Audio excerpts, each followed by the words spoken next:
Hey everyone, welcome to this week's session of The Good, the Bad, and the Truth. It's your girl Naya Angel coming through with my homies for life, Mr. PAT and E-Man. What What's up, up? fellas? What's good out there? What What's good up? out What there, up? everyone? What's up? What's up? Let's go. hmm So we have some great topics to talk through this week, fellas. But before we do, our man E-Man has a special announcement he wants to make. I'm gonna go ahead and throw that to you, sir. Thank you so much, Night Angel. So, E-Man is known for his PSA, so he got one before we get started. So, I'm not too sure if you guys had a chance to listen, about my rant on, Ben Affleck not being Batman and whatnot, or he shouldn't be playing Batman. But I'm just letting y'all know, I ain't got no beef with Ben Affleck, all right? No beef whatsoever, all right? Because I don't eat beef. So I'm just letting y'all know that. I'm just letting my nerd self let everyone out there, all our good listeners, that he should not be playing Batman. And anybody who support me out there, I really appreciate it, all right? Because I'm letting y'all know. I'm going to make sure from the bottom of my heart that this fool don't play Batman because I'm getting tired of this BS, And I'm just letting y'all know, E-Man got everyone out there. And for everyone who's been supporting me about this, you know what? I found a good Batman. So next, our special session that's supposed to be coming out pretty soon, I'll let you guys know who I think should be playing Batman. But let's get into our topics. All right. All right, sir. All righty. My guy said, I got y'all. I always do. That's how I get down. Mm-hmm. Yes, sir. Yes, sir. Okay, so we are going to jump right in, fellas, and talk about one of the silliest things I think I've heard in a while. So I'm very, very interested to hear you all's thoughts on this. But we're going to talk about the Fox Itis debacle. So, for our listeners out there who do not know, there is a defendant. His name is Anthony Antonio, um, who is accused of being one of the U.S. Capitol rioters. And his lawyers claim is that he was suffering from a condition called Fox Itis. Now, let me just spell this out for you all that are like, what? Yes, you heard correctly. Fox Itis. Foxitis, as in Fox News with the word itis added to it. So I'll start by reading you all this little excerpt from the MSN article, which just gives a high level overview of what's happening here. U.S. Capitol riot defendant Anthony Antonio was hooked on Fox News and developed Foxitis and believed the lies about the 2020 election, his lawyer said during a virtual court hearing. So I am going to go ahead and throw this to Mr. PAT to start us off. What say you, sir? All right. So my thoughts on Foxitis is it's straight up nonsense. Simple and plain, it's straight up nonsense. I personally might have to look at that lawyer as a suspected white supremacist for even saying some shit like that. It's clear that him and some media outlets are making excuses for the Capitol rioter. And I said some media outlets because when I did a search on this topic, some of the headlines said, quote, alleged Capitol rioter, or That's what we doing now. right. Well, you know how they roll. Yeah, they always throw alleged in front of their shit. So they said alleged Capitol rioter, or I saw accused Capitol rioter. So, I mean, seeing that, my thing is now we all know if this was a black person, the terms alleged and accused wouldn't have even been in the headlines. Let's just keep it 100. Those two terms, those two words wouldn't even be in the headlines. It would be capital rioter. You know, they would have just said it simple and plain. So we know those two words wouldn't even be in headlines. Right, exactly.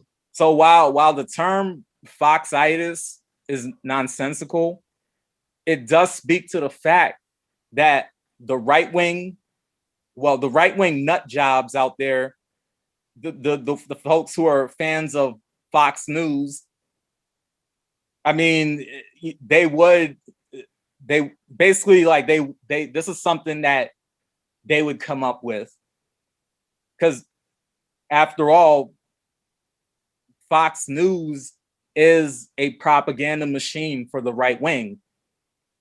Anyone with any real sense wouldn't waste so much of their time watching Fox News. But as we all know, a lot of people do watch it.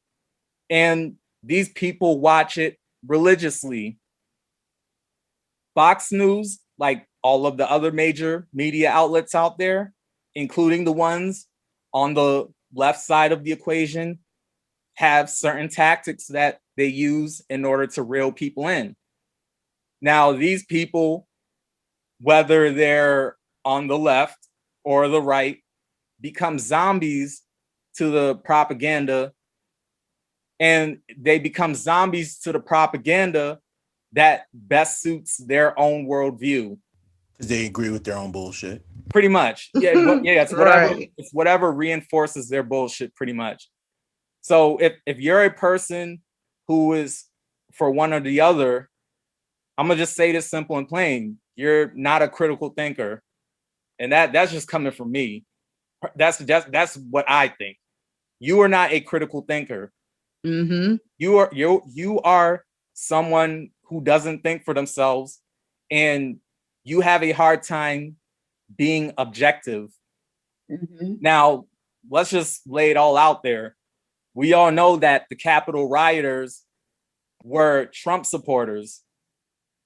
Obviously, one could come to the conclusion that this particular rioter, along with the others, have had, quote, Foxitis for who knows how long, because obviously these are the people, the same right-wing nut jobs that I was talking about earlier. These are the same folks who do watch Fox News. So while the term Foxitis is a bunch of nonsense, just to contradict myself real quick, I mean, you know, maybe there might be, I guess something to it, because maybe these people probably do, you know, because they're zombied out on Fox News. And, you know, they've been zombied out for who knows how long. And I'm sure there's a CNN itis also, regardless of whatever itis these people have. CNN itis. That is. Yeah, I mean, I'm saying that's you know, because CNN, we all know CNN is on the left side of the equation. You know, you got your right wing and you got your left wing. So of course, Fox being on the right wing, CNN, MSNBC, and all the other channels are on the left wing. You know, so that's why I said there's probably a CNN-itis out there, even though that would be a nonsensical term also. But I'm sure there's folks out there who probably have that, because of course, you know, there's the left wing nut jobs as well who are going to be zombied out on that stuff. So regardless, they're all in it together. That's right. They're all the same. All in it together. On the same bird. It's two wings on the same bird. That's how I've always framed it. So regardless of whatever itis these people have, I mean, at the end of the day, it's still no excuse for their behavior. So just to wrap this part up, for a lawyer, a lawyer, to throw that term out there for their client, to me, it actually says a lot more about them than the client. Because now this lawyer I mean, obviously a lawyer is supposed to defend their client. That's part of their job. You know, fine. But Something like that. They're but supposed to, but do they really do though? no, they do. But here's the thing: it's like not when you start coming up with these bullshit ass terms. You know, that's just straight up nonsense. I mean, it's really laughable when you think about it. I mean, Fox Itis, and it's the same situation as the, sorry, I didn't mean to interrupt you there, Pat. I was just going to say, it's the same situation as the guy that said he was having a bad day when that shooter, you know, shot those people at that grocery store in Colorado a few months ago. And the officer on duty had the nerve to say at a press conference that the guy was having a bad day. That officer and this lawyer are both representative of the idea that white privilege is so prevalent that they could get away with making absolutely ridiculous claims as defense in order to alleviate the onus from these people. Like the fact they're comfortable doing that is bullshit. But I'll get into that later. Sorry, didn't mean to interrupt you. No, you're fine. Actually, I'm pretty much done. I was just gonna say that just like you said, it's you know, people make excuses for white folks when they do some bullshit, pretty much. You know, it goes back to what I was saying before. I guess quite a few podcasts ago, where I was talking about, you know, whiteness is protected. You know, it's all about protecting whiteness. Even when they do something wrong, there still has to be a way to kind of like smooth it over. You know, to kind of like make them seem like they're innocent. It's kind of like the whole, you know, lone wolf, or you know, they're having a bad day. You know, it's always some bullshit to excuse their behavior, or to excuse their fuck ups, really, because, you know, that is just about protecting whiteness. So, you know, you got to protect whiteness at all costs. That's pretty much like the law of the land, or one of the many laws of the land, is protecting whiteness. You demonize blackness, but you protect whiteness. So Foxitis falls right in there. It's a nonsensical term, but it shouldn't shock anybody. It shouldn't really shock anybody, but you know, if that's the case, I'm gonna just start saying, you know what, I have a bad day too. You know, I'm gonna see how far I'm gonna go with that though. I ain't gonna lie. I'm a right. I was gonna say, be careful. I'm gonna just be like, you know what, you gonna actually get. We're not allowed to have a bad day. Yeah, we're not allowed to have a bad day. But it seems like when I see, that's what I'm gonna start saying now. I'm just like, hold on. He can have a bad day. I can't have a bad day. So what's the difference between me and him? You know, that's all I'm saying. Everybody just don't try it with cops for me. Please don't do that. Oh no. I tell them fools they having a bad day, they over here look at me crazy and be like, nigga, what? But yeah. But no, thanks for your input on that, Mr. PAT. E-Man, I'm gonna go ahead and throw it to you. What say you, sir? Man. So just to let everyone know out there, I didn't even know what the fuck this shit was, you know, at all. Like, I didn't know, like, the term was actually called Foxitis. I didn't. Then looking at the video that Nia Angel sent me, I'm sitting over here laughing my ass off. I almost fell out my damn chair, to be honest, and whatnot. So my first response to this, you motherfuckers are just creating BS and bullshit to cover your asses. Like, you know what? And if that's the case, let me start creating some diseases and whatnot, and like new disorders and whatnot. You know, you got Foxitis. Hell, can I call something, you know, like, I don't know, you know, when you get drunk too much off juice, can I say I got juice-itis and whatnot? You know, that's what it seems. It seems like we got to find excuses for everything. And if it don't have a medical term to it, it seems like, well, you didn't fuck up. You just couldn't be yourself. And I can't believe a lawyer took that. What's an easier word? Not to curse him out, but then make him not feel stupid. What's that word? Like, Is it insane? No, I don't think it's insane. There's like a word that sounds a lot more kinder, but he's still, I got the word, a piece of shit. So I can't believe a lawyer would even take that claim to court. And I'm sorry. Like the lawyer's a piece of shit. It's just hitting me that you said I got the word a piece of shit. That's what I'm saying. You see? Like, man, that's a nice word. Like I couldn't get the word out, but then I found it. It took me a while to ease it down and be like, you know what? It's there. Let it hit you, man. You got it soon. You got it. And I was like, boom, there it goes. But that's the claim you bring up to court, man. You might as well just pack your bags and go to clown school, you fool. You shouldn't be a lawyer and whatnot to create some loomy stuff like, oh, because he watched like 6 months of Fox News, like he went crazy. I mean, Fox lies all the damn time, you know? You don't see me sitting over here eating a bunch of candy and then all of a sudden I lose my mind and be like, okay, I'm a crackhead because I ate a lot of candy, you know? It don't work that way, man. It don't work that way.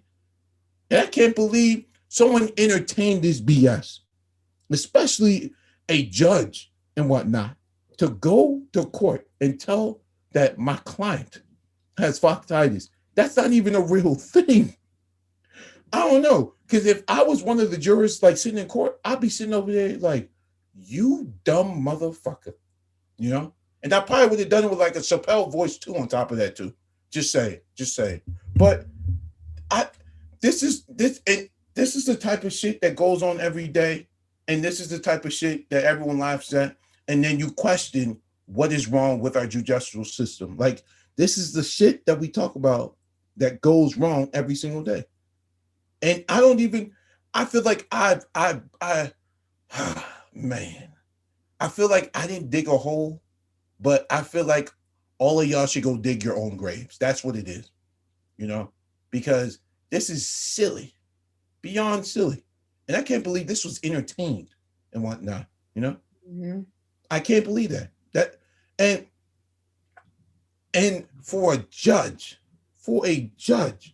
to allow some fucking BS like that, it's a damn shame and whatnot.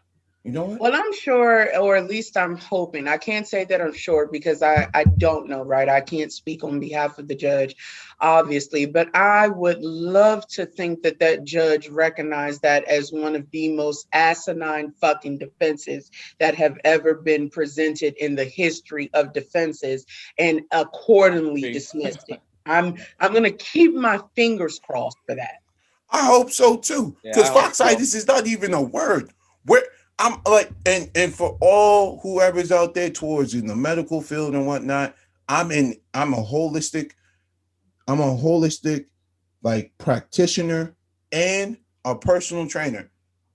And I've never even heard of the word Foxitis. It's to the point that I feel like you guys went to the dictionary, took the word fox and itis, slap it together and be like, you know what? We got a new word. And I'm like, it is a colloquialism for someone who listens to Fox News and the bullshit they're constantly spewing, and his lawyer's attempt to provide some type of explanation or excuse for absolutely ridiculous and actually technically treasonous behavior.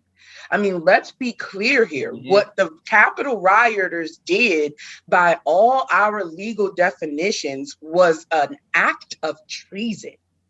So for this lawyer to have the audacity, the unmitigated gall to actually present that argument to an actual judge on behalf of someone who should be being charged with treason, to me, is a blatant show of the white privilege that this defendant and this lawyer believe they have.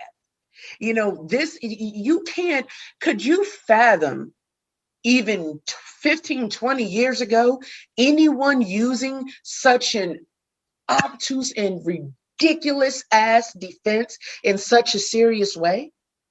15, 20 years ago, that wouldn't have been the case, right? Not you, at least you wouldn't have heard about it as much as you're hearing about it now due to social media and etc. But even still, the likelihood of someone actually using that would not have been as high. The key differentiator between then and now is that now we live in a society where sensitivity has somehow become an acceptable excuse for bullshit behavior. Everyone has to walk on tippy toes and etc. not to offend anyone these days because everyone's so sensitive about everything. So the This whole adverse effect bullshit of on that is collective. that people are using that sensitivity to commit these heinous acts. And because of the society we live in now, where everything is politically correct and everything is about recognizing everyone's feelings, they're Correct. trying this bullshit. Yeah, this whole political correctness shit needs to stop. Like it just needs to stop. It just needs to PC stop. culture. Yeah, it's going too far. Like it's one thing to be so and we briefly touched on this when we talked about the Me Too movements and etc. And I want to make clear, I want to put this out there that again, these views that we discuss on this podcast are individual. They are not representative of a group of as a whole, and we absolutely in no way are implying that everyone does not have the right to live their own lives. They totally do.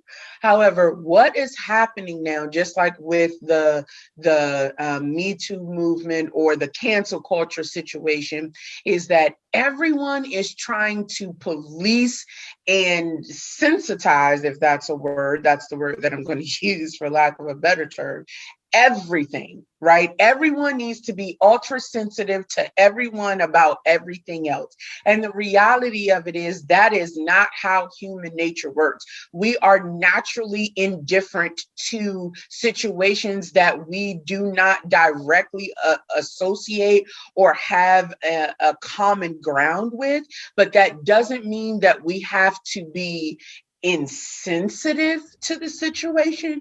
However, this is an example of the other side of it.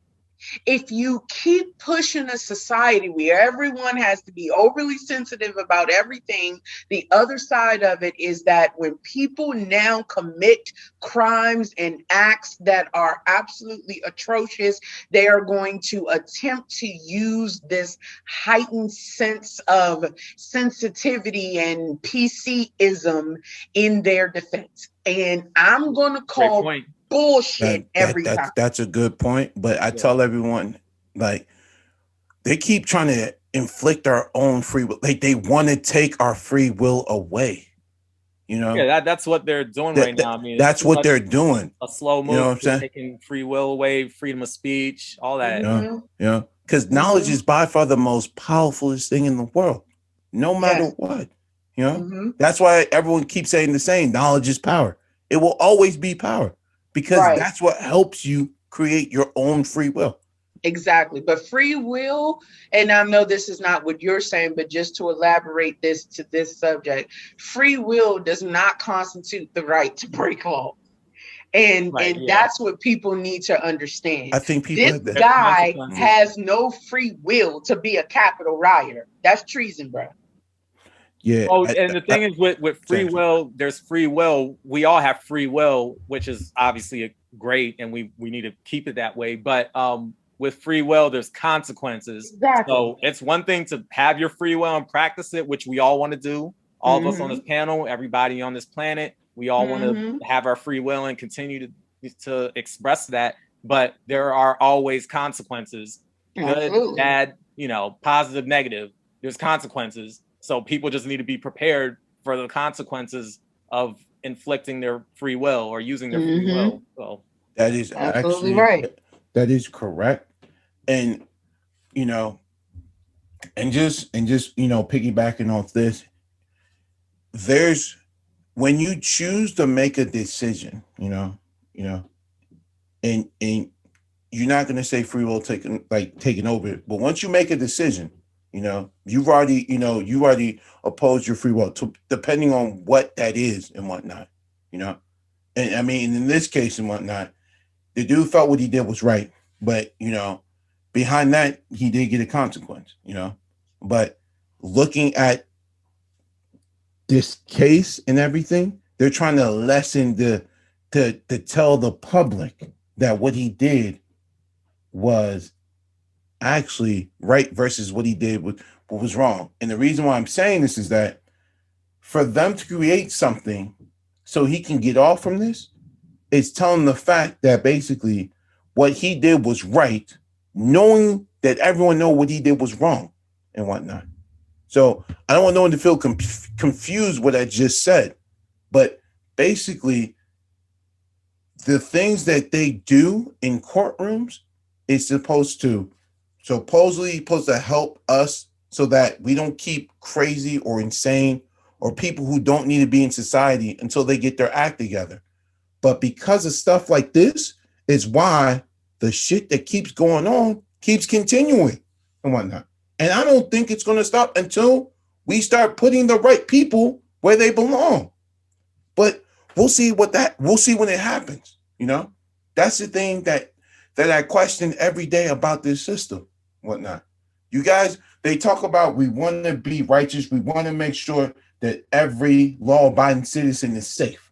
If we're safe, then put the people who are not acting well in society where they need to be at. But no, it seems like you guys enjoy keeping us around. Well, we know the reasons they're not doing that, right? Because Yeah. there are other influences there. Yeah. Like it's that simple. And that's the driving force that drives me insane every day. So that's why I'd be like, and just this topic alone just proves it and whatnot. To literally create something that's not even real, so you can justify that what he did was right, knowing what he did was wrong. That's all I'm saying. Like. Mm-hmm. Yep. All righty.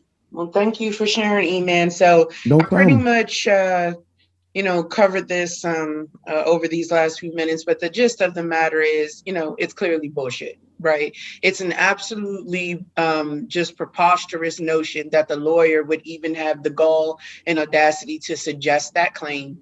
Again, yes, there are going to be instances where people are highly influenced by a number of different forms, right? It could be people are highly influenced by podcasts. It could be that people are highly influenced by television shows, by newspapers, by articles, by books, by movies, and etc.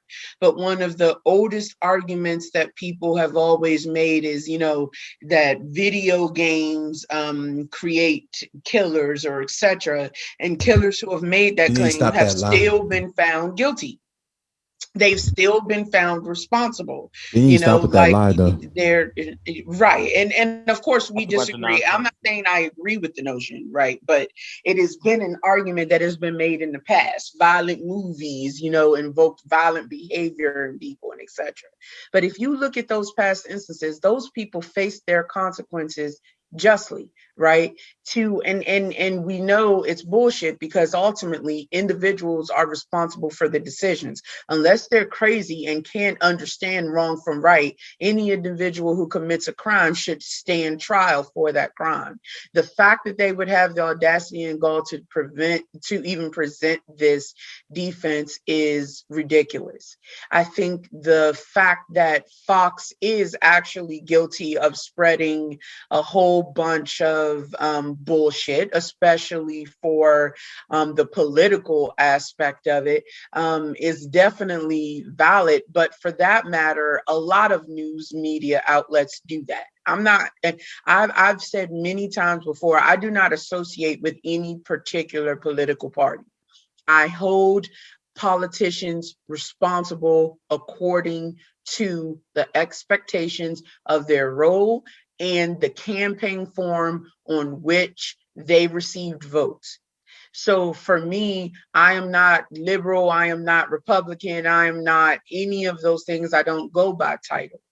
And I take the accountability and responsibility to make sure I understand who I am supporting, regardless of their political affiliation.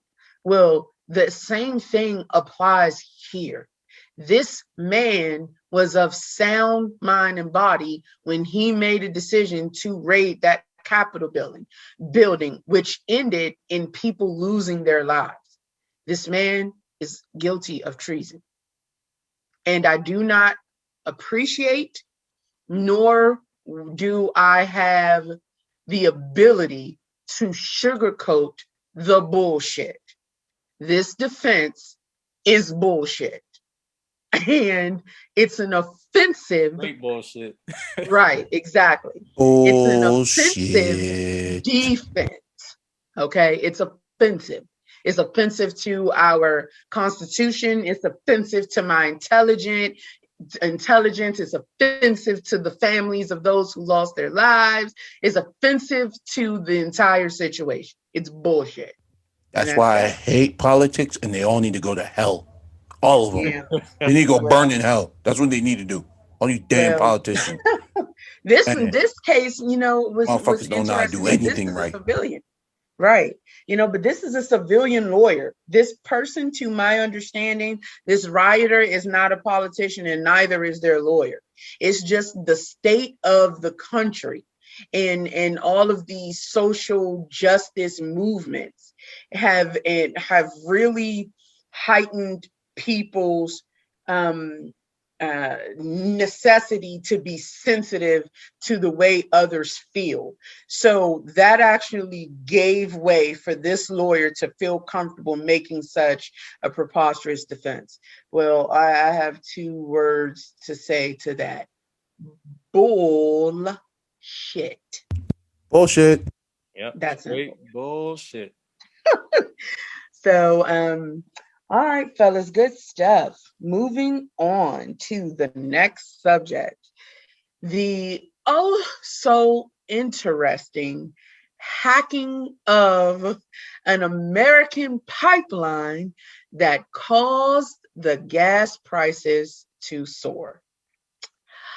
So for those of you all in our audience out there who may not have noticed, there has been a large increase in gas prices across the U.S. for about the last week now. And I am going to read just a small amount from this article. U.S. fuel crisis eases as pipeline returns to normal after hack, which is on Rioters.com. Now, the gist of the matter is that according to Colonial Pipeline, they were hacked, which to elaborate further, they're claiming it was a cyber attack that caused this. So let's read what the article has. Widespread gas line shortages along the U.S. East Coast begin to ease slightly on Saturday, that's this past Saturday, as the operator of the nation's biggest fuel pipeline said it was back to delivering millions of gallons per hour following last week's cyber attack. Ships and trucks were deployed to fill up storage tanks after the 6-day Colonial Pipeline shutdown, the most disruptive cyber attack on record, triggered widespread panic buying that left filling stations across the U.S. Southeast dry. So their latest comment is, we have returned the system to normal operations, delivering millions of gallons per hour to the markets we serve, said the company, which had begun gradual restart of the pipeline on Wednesday. So cyber attack happens. Company claims it affected their ability to get gas out. People started widespread panic buying. Prices soared, whole bunch of anarchy. We threw the last subject to Mr. PAT. So I'm going to go ahead and throw this to you, E-Man, to start us off. What say you, sir? Oh man, I gotta go curse again. This is like this is like me acting out of my my character yet again. But I don't care at this moment. But you motherfuckers, all y'all, all y'all, all y'all, fuck all y'all who really took something that you didn't need to go grab. Y'all made it seem like gas was like toilet paper and whatnot. Y'all made it seem like y'all wiping your ass with with gasoline. Like I'm Lord. that's what it seemed like and whatnot. Y'all over here stealing. I can't even say stealing gas. I want to say stealing, but I can't even use the word steal and whatnot because you bought it with your own damn money. But still, you motherfuckers out there, you just drop. What are you gonna do? Just keep collecting gas and just have it sit around? Like you do know, gas has to be, in a cool temperature for it to still be good as use. Like, what are you guys gonna do? You guys gonna put it in the freezer and whatnot? And wondering where people that was, doing all this gas hoarding was storing that, because it's not even good to inhale those fumes and shit. Like, where were they storing all this? That's what I'm saying. Like these idiots were putting it in plastic bags. Plastic fucking bags. The ones who put it in plastic bags, I hope you guys blew up because that shit don't make no sense. I'm sorry, but come on. Do you know if you put gasoline in plastic and whatnot, and you leave it in your car, do you know that the fumes in there could ignite it and actually blow up your motherfucking car? I don't even know. And some of these people were putting it in their trunks, like trash bags with gasoline. Mm-hmm. And I'm just wondering how they even sealed it. Like, how would you? Right, that's what I was. How would you seal that? No like, how do you close that? So curious. Like, it's crazy, but I'm so curious as to how they actually accomplished filling these bags with gasoline. Like, how did you seal it enough to be able to store it anywhere? Like, what the hell is happening or was happening? I don't even know. Like I don't even question people how they do shit anymore. People must have this whole thing planned out. Like, because when I heard about the story about the gas, this whole stupid gas shortage and whatnot, all of a sudden, I'm seeing photos, videos, people collecting gas. I'm just like, man, this shit can't be no serious. Then I come, excuse me, I had an appointment at 11 and whatnot. The gas station, half a mile from my house, both of them didn't have any gas. I was extremely pissed and whatnot. I didn't think this shit was true. Then I had to drive 35 miles just to get gas. So you motherfuckers out there, all the ones in Montgomery County, you motherfuckers who took gas that you didn't need. And you know what's so crazy? I saw a fight at a gas station over gas, for goodness sake. Yep, over gas. Yep. I'm sitting over here. Have y'all lost y'all goddamn? Crazy. Last year it was toilet paper. Dear goodness. This year's gas. That was stupid as fuck too. Yes, it was. I don't even know what 2022 is going to bring us. I don't even know. We already done toilet paper. We already done gas. What's the next thing? Toothpaste? Toothbrush? I can make a list. Pots, pans, water? I don't know. Y'all motherfuckers. That's what y'all get. All of y'all, man. Y'all, the nerve of y'all motherfuckers. The nerve and whatnot. The nerve and everything.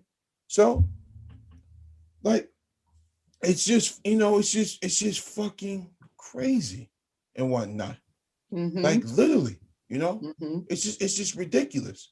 So I'm sitting over here and my struggle and gas, and this is what I told. Gas is one of those things, it's not a crazy necessity, but But if you use your vehicle, you definitely need gas so you don't break down on the highway or any place in the world.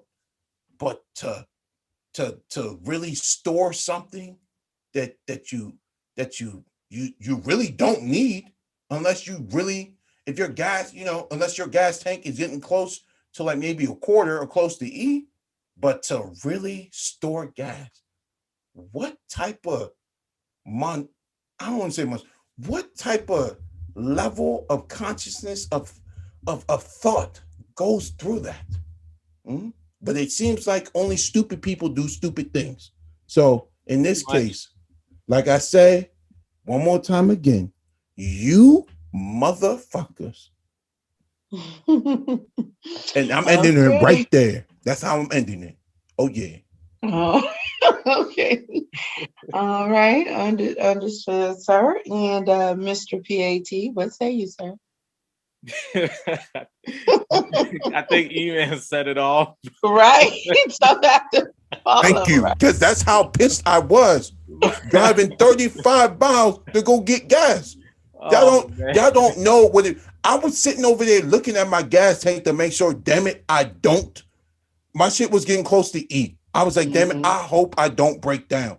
I was just so lucky when I got there at the gas station at a 7-Eleven, when I got to Suitland, Maryland, I was lucky as hell because some of the pumps had plastic bags on them. I was like, dear gosh, until a young goddess pulls up to the gas station and she was like, yo, this pump got gas. I said, dear Lord, thank you. Because the universe saved me that day. Because if I had to drive to DC to go get gas, best believe me, it would have been two different words I would have called everyone in Montgomery County in the whole area.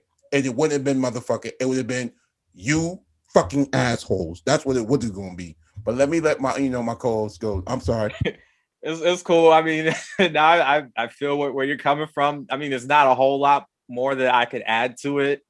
All I can say is it just goes to show how people are, how the populace is. It just goes to show how the masses are, just as a collective, as one large group.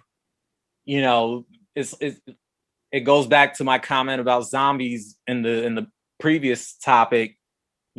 People, I hate to say it like this, but people are just some fucking zombies, man. Like the masses, it's like something happens and people just lose their fucking minds. Like they just flip out and they just overreact. It's like people just don't think. Like take a second to fucking think. Use your brain. But as soon as something happens, whether it's a shortage or just anything that could be considered, I guess, major, it's like people just don't take the time to think. People really just don't take a time to step back and assess the situation, assess what's taking place. Of course, bad things happen. There's shortages all the time. Like shortages have happened before. There have been gas shortages before. I mean, we could go all the way down through history. And of course, those were bad things. Of course, it sucks. But overreacting doesn't make the situation better. I think that's something that people really need to just sit the fuck back and realize. Overreacting, it's not going to make things better. Getting all crazy and it's just not, it's not helping. You're actually making the situation worse. Yeah, gas is important. We know this. I mean, gas is important because obviously a lot of people drive. A lot of people drive to work. We all know that. Yeah, there are some people who walk to work, who take the train or the bus or whatever. But for the most part, a lot of people do drive. A lot of people do drive to work. They drive other places. whatever. Everybody has a car, everybody has an automobile, everybody's out there on the road for the most part. So yeah, gas shortage, I mean, it really fucking sucks. And I mean, I heard about it. Like when I first initially heard about it, see me, I'm the type, like I'm a relatively calm, collected dude. So I don't overreact, or I don't really react right away. I'm just one of those people, like I hear something and I just kind of take the time to process what is happening or what happened. I don't just react. I try to take a step back to process what took place. And when I heard about the gas shortage, I was just like, okay, well, the powers that be, they're going to have to fix this problem, because you can't have a bunch of people not being able to get gas. People have to go to work. People have to go to school. People have to go grocery shopping. People have places to go. People have to see family members, friends, whatever. People have places to go. So when I heard gas shortage, my thing is, okay, the powers that be, they're going to have to fix this. And they're going to have to fix this ASAP. No ifs, ands, or buts. So me, I'm looking at it like, okay, well, everything's going to be cool at the end of the day because it's going to get fixed. The problem, because this is one of those things where you can't just put this type of problem off. This is one of those problems that you have to address quickly because it is a crisis. It is a crisis of some kind. People need gas. People's cars need gas. It is just what it is. What it is. So that's just how I was looking at it. Of course, my car was on half a tank. So, I was like, okay, well, I'll be able to get back home. Worst case scenario, if I'm not even able to get to a gas station, I'm gonna be able to at least make it back home. I could try to get gas the next day. True. But I also thought about it and I was just like, okay, well, it's best that I do stop somewhere and at least fill the tank up, put it to full. That way, for example, if let's say this gas shortage lasts a little bit longer or lasts a few days, God forbid, or whatever, I'll have a full tank. So on my way home, I'm passing different gas stations that are closed. Like my man E-Man said, there was bags on some of these on the gas tanks and everything. So I'm like, shit, some of these places don't have gas, but I did find a place, there was a small line, but luckily I found a place where it wasn't too many people because the places that didn't run out, there were long lines. So of course I'm just like, fuck, man. Like I'm not trying to be in line waiting for gas because if you think about it, with some of these lines, and some of these lines were long as I don't know what, you're sitting there waiting, you're wasting gas actually by waiting because your car's running. That's true. So I was like, I'm not doing that. Ridiculous. So, but yeah, I mean, just the whole thing was just ridiculous. The way people was acting, the fucking plastic bags and all this other shit. I'm gonna show you how crazy. And sorry to cut you off, PAT. I'm gonna show you how crazy the shit was. I had people on IG recording motherfucking lines for people getting gas. Oh yeah, the lines were so long to the point. The lines were so long to the point where they actually caused traffic. Yeah, yep.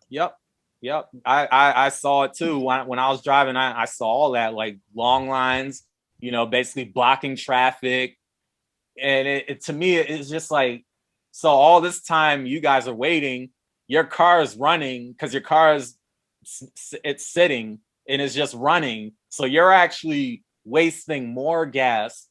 I mean, I understand that you have to go to a gas station, but I don't know. If it were me, I'm looking for other places. That's just me. Because, of course, there is going to be a gas station that's going to be open. The lines won't be as long. and of course they're going to have gas, most importantly.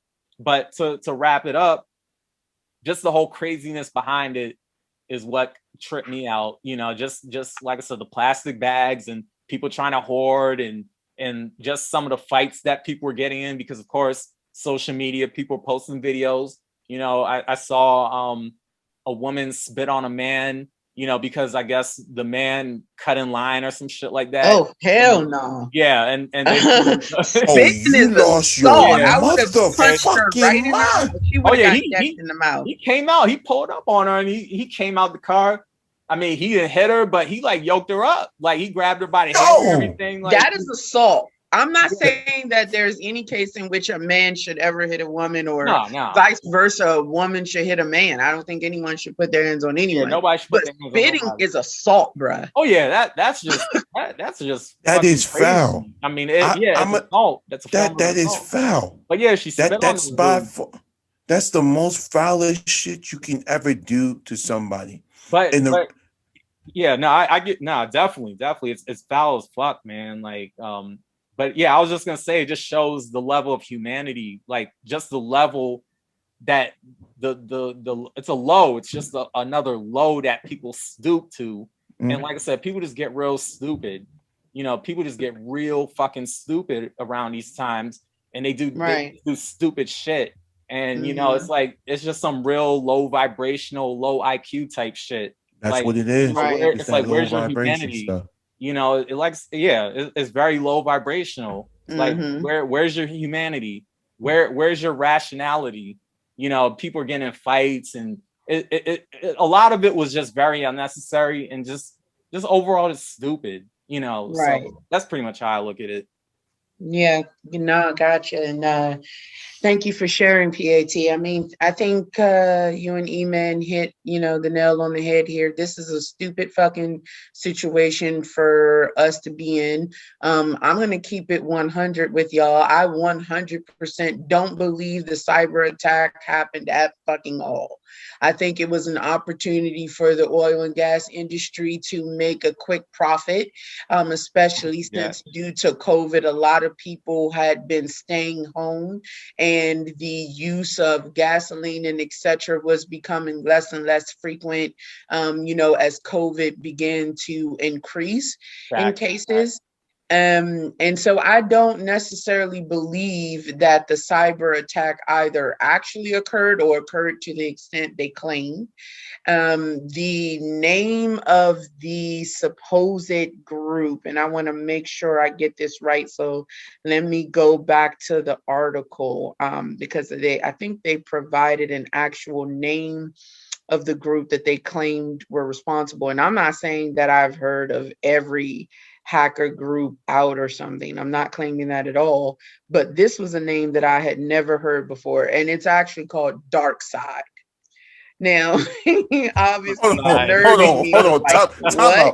out. Hold on, time. Dark Side. According to the Rioters article, the hacking group, this is exactly what it says.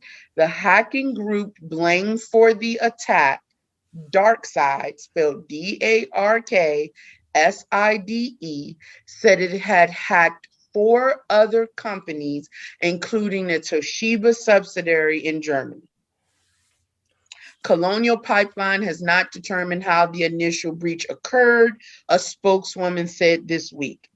The 5,500-mile, 8,900 kilometer pipeline carries 100 million gallons of gasoline, diesel, and jet fuel each day to East Coast markets from Texas refineries.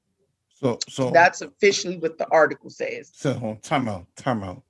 The name of the hacking group was called that. So time out. Did they come out from Apocalypse? Like what's I don't know, but I just thought that it was interesting. I've never even heard. So you know how there are a few hacking groups like Anonymous, and then you had the what was his name? The one that was actually from Montgomery County, actually. what was it? I forget. Snowden, right? You had the Edward Snowden guy. X. Yeah. So there are certain hackers who have, or situations involving hacking where the people responsible have become famous. I'd never heard of Darkseid. That is not to say they don't exist. I just never heard of them prior to They this should have just called Superman. That's what they should have done. But I just thought it was, a very interesting accusation that they're making against this company. And to be honest with you, I feel as though there, in my opinion, is not enough evidence to support that is actually what happened. From a logical standpoint, the fact that the pandemic had so negatively impacted that industry, the timing of all of this just felt very coincidental. But I still raise the point that the most ridiculous issue related to this matter was the fact that people panic bought gas. I mean, no one stopped to think, okay, if we go out and all panic buy this gas, we are, of course, increasing the actual issue that's being claimed of having a shortage because we are hoarding gas. Mm-hmm. Because that's why stupid people do stupid things. That, right. When you do that, you drive up the cost of gas for everyone, not to mention you literally take more than is needed from those who need it. And it's absolutely a preposterous situation that occurred. I do not believe the gas and oil companies claim about the hacking to the fullest extent anyway. And I think the only reason that it lasted as long as it did, which I think the article said was 6 days or so, was because so many people went out and panic bought gas in the first place. You motherfuckers. So that pretty much wraps up my thoughts on that. And hopefully we don't have to deal with that kind of bullshit again this year. So moving to the next topic. We'll see what 2022 brings us. We'll see. Right. Oh boy. Hopefully 2022 is way less eventful than 2020 and 2021. Keep our fingers crossed there. We're moving on to the next topic. Let's discuss our girl, Miss Serena Williams. So for all of you out there who are unaware of this next topic, recently there have been some photos that surfaced of Serena Williams with a much lighter hue than normal. Some people attributed this to her bleaching her skin, while other folks claim that it was simply the way that the makeup artist that applied her makeup did so, meaning that she just put on a much lighter foundation than was needed. So they need to stop lying with that bullshit, though. But continue. I'm sorry. Well, oh no, you're good. You're good. So I'm going to read to you really quickly this excerpt from this Hot 97 article. For a lot of you who do not know, Hot 97 is a New York City radio station. Hot 97? Yeah, Hot 97. Yeah, and I think that's the one that used to have Angie Martinez. Yep. But Angie Martinez moved to the one that's now where the Breakfast Club is, right? 105, I think it is. So, yeah, so this is an article from Hot 97 site, and it's a skin bleaching accusation. So the article reads, Serena Williams has been trending online following a recent accusation of her bleaching her skin. In a since deleted picture, fans speculated that she bleached her skin on her makeup, her makeup artist applied makeup to make her skin lighter. The picture sparked a lot of conversation, and without explanation, Serena removed that picture. So that is the basis of this subject. I am going to go ahead and start this off, if you don't mind, fellas, because I have a very quick viewpoint on this. I think what happened here was a whole lot of speculation. unless Serena Williams, because it apparently there have since been pictures that have been published where she is of her normal skin tone. So I think, to my understanding, skin bleaching and reversal doesn't happen that quickly, if it was truly that. But if it was a situation where the makeup artist just applied a makeup that was much lighter than her natural hue, you would have thought that unless Serena was just in some kind of major rush, that she said to that artist, hey, I don't really like this look. This is not, appropriate for my skin tone, or etc. But my thing is, I really don't have enough details one way or the other to say that it was one or the other. So I cannot sit here and make any judgments.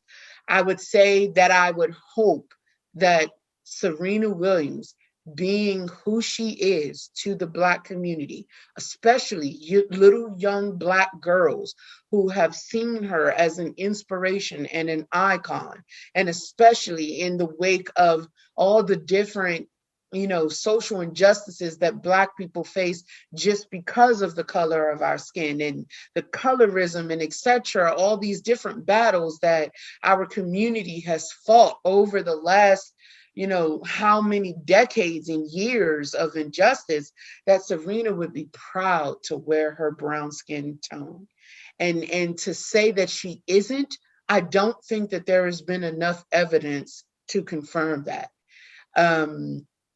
So in my opinion, this is one of those situations where, unless we hear it straight out of Serena's mouth, I am not going to jump to any conclusions about what occurred in this instance. And I would just hope that Serena Williams is proud to be a pillar of the Black community and represent us brown-skinned sisters and us Black people in general, in a profound way. So I'll leave it with that.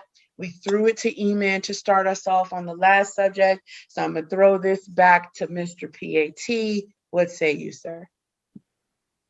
All right. So for me, this is simple. And I'm going to put out a few stats just as a heads up to everybody. But yeah, like I said before, this is simple. For me, I would say hopefully Serena Williams really isn't bleaching her skin. I don't think she is, but who knows? I don't know. Because I don't know her personally. So I would just hope that she really isn't bleaching her skin. So we've all seen that pic of her on Instagram.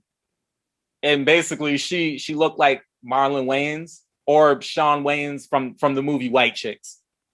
I mean, we saw that picture. Right. She looked like one of the white chicks. Mm-hmm. So first of all, that was a really bad pic. And second of all, if it was really a bad makeup job, then her makeup artist should be fired. Like, I'm gonna just straight up say that. I agree. He or she, whoever did that, if this was a bad makeup job, they need to be gone. If they're not already. Well, she allowed it too. That's what's crazy to me. That too. So why do you subject yourself to silly shit? You make a good point. Get it. I mean, she allowed it, so it takes two to tango. True indeed. I mean, overall, that pic was just not a good look. No, I agree. It was just not a good look. I mean, I just think everyone involved should be ashamed of themselves. And just to be real, when I look at old pics of Serena Williams, and when I look at more recent pics of her, it does look like she's a couple shades lighter. Mm-hmm. That's why I'm kind of like on the fence with the whole skin bleaching. I don't want to say that she's doing that. I'm not gonna accuse her of that because, like I said before, I don't know her personally. I don't know what she's doing, but just when I look at pics of her from, way back when, years ago, whatever, and then more like recent pics, more current pics, I think she does look to be a few shades lighter. At least to me, she doesn't look as dark. She doesn't look as dark skinned as she used to be. But you know, who knows? Maybe it's just bad makeup jobs or Photoshop edits or both. You know, it could be a combination of things. Right. Right. Absolutely. You know, could be a combination of things.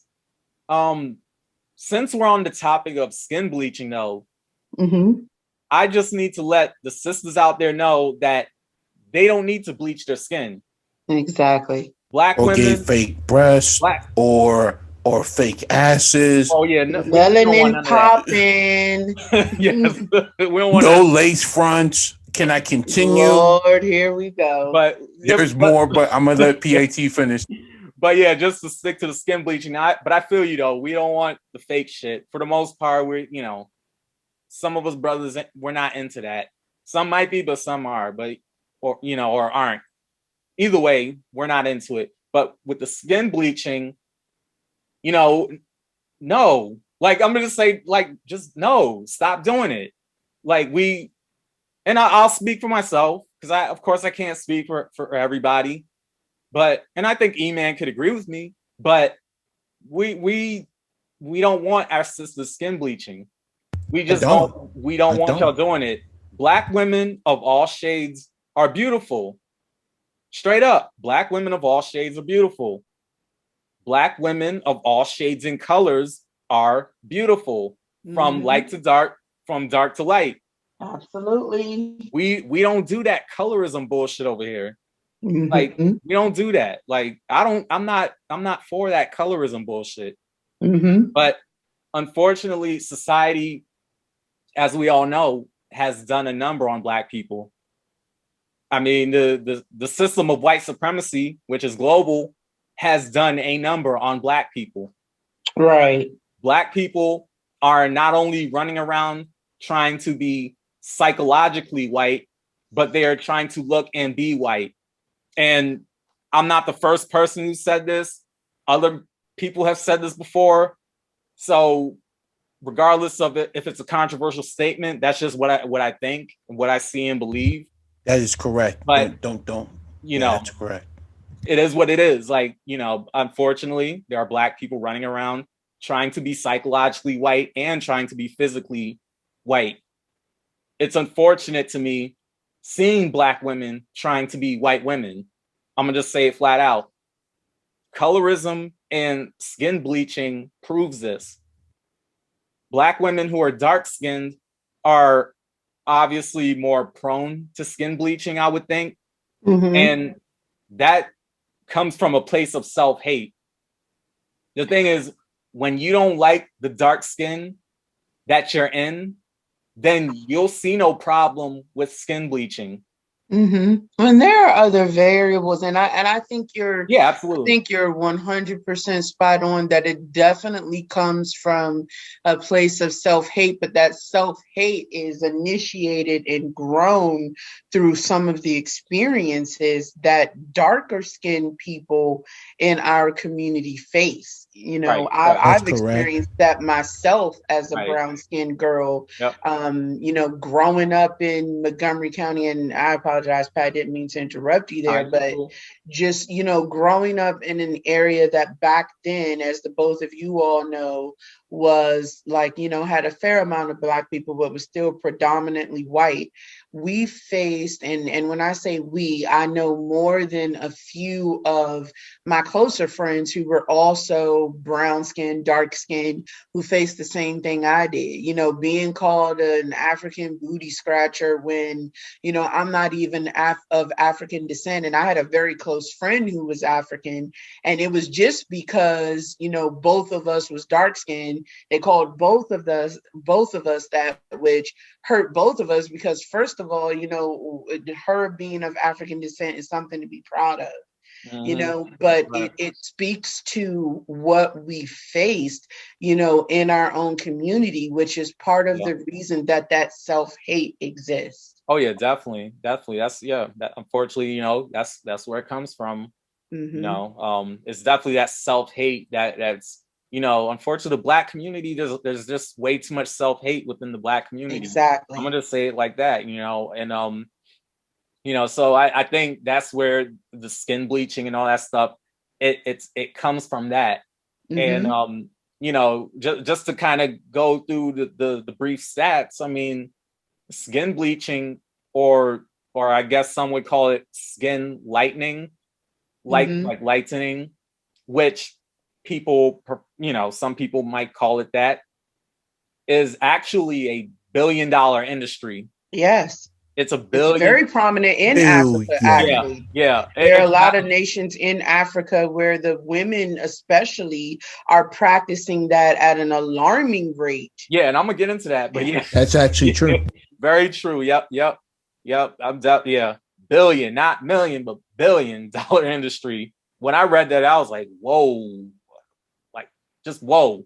But I read that back in 2017, the global market for skin bleaching amounted to about $4.8 billion and could possibly reach $8.9 billion by the year 2027.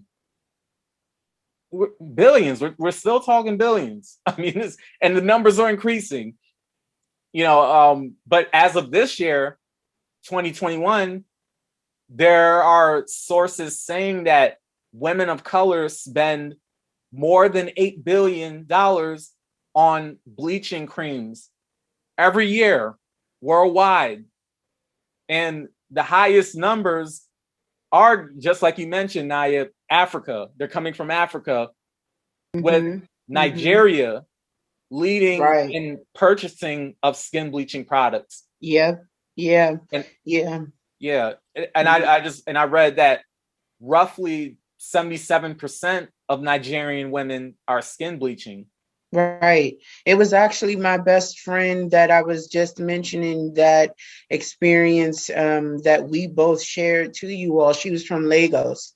And so, I've definitely recall her, at a younger age wanting to have dark skin, not, being proud of being from Nigeria because of, the other kids making fun of her and etc. I had a Trinidadian friend that were called those same names because people didn't, care to appreciate her culture and, made the same claims.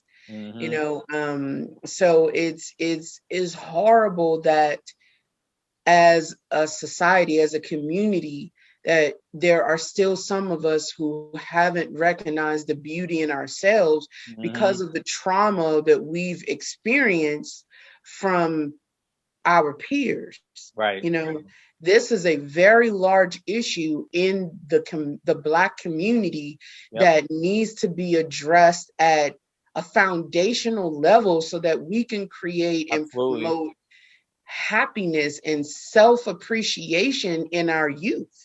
And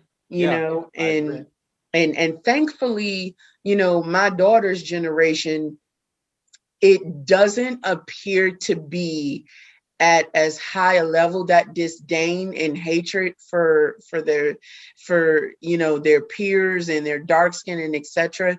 doesn't seem to be at as high a level as it was in the past. I hear a lot of consciousness amongst her generation. I do hear about instances of colorism still, where there are kids who are out there like little Black boys. Oh, I want a light-skinned red bone chick.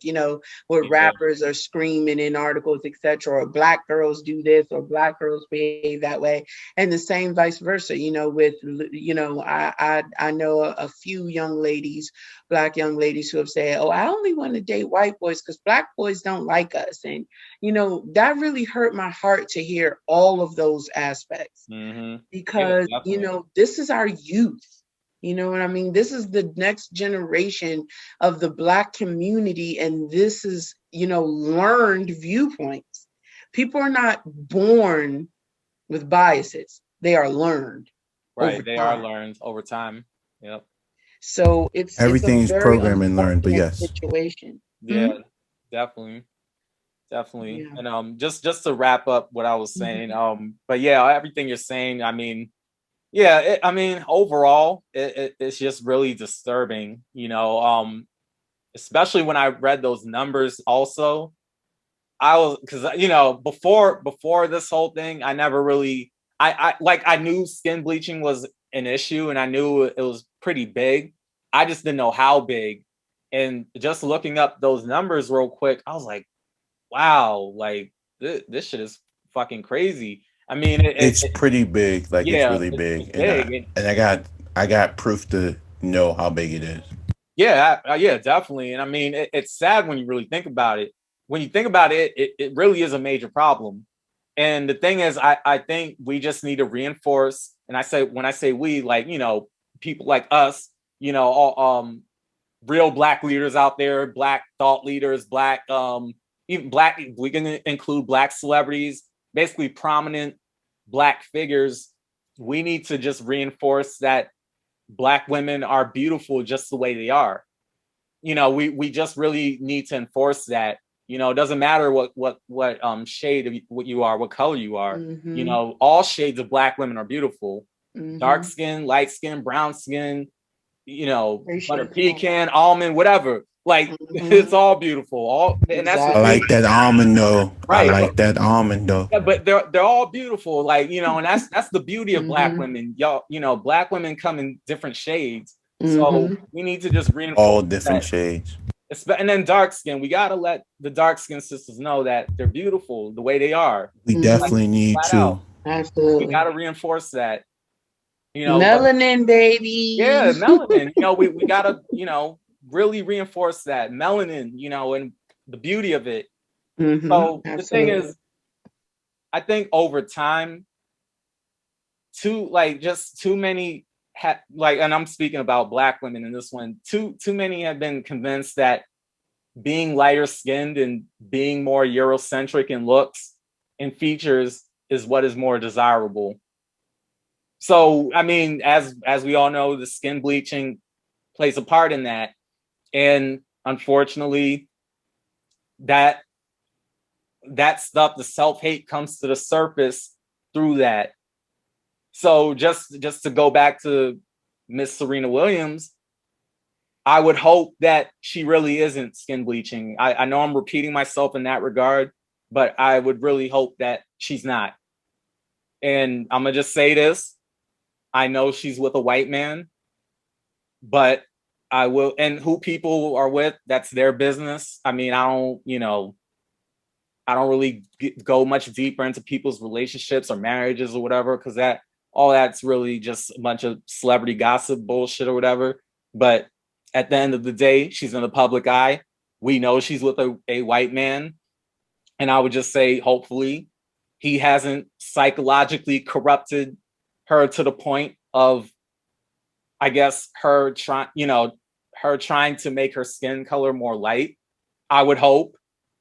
Because, we don't know what goes on behind closed doors, but if her photos are just a case of bad makeup or bad Photoshop edits or both, then, I mean, whoever is doing one or the other or all of the above, seriously, cut the shit.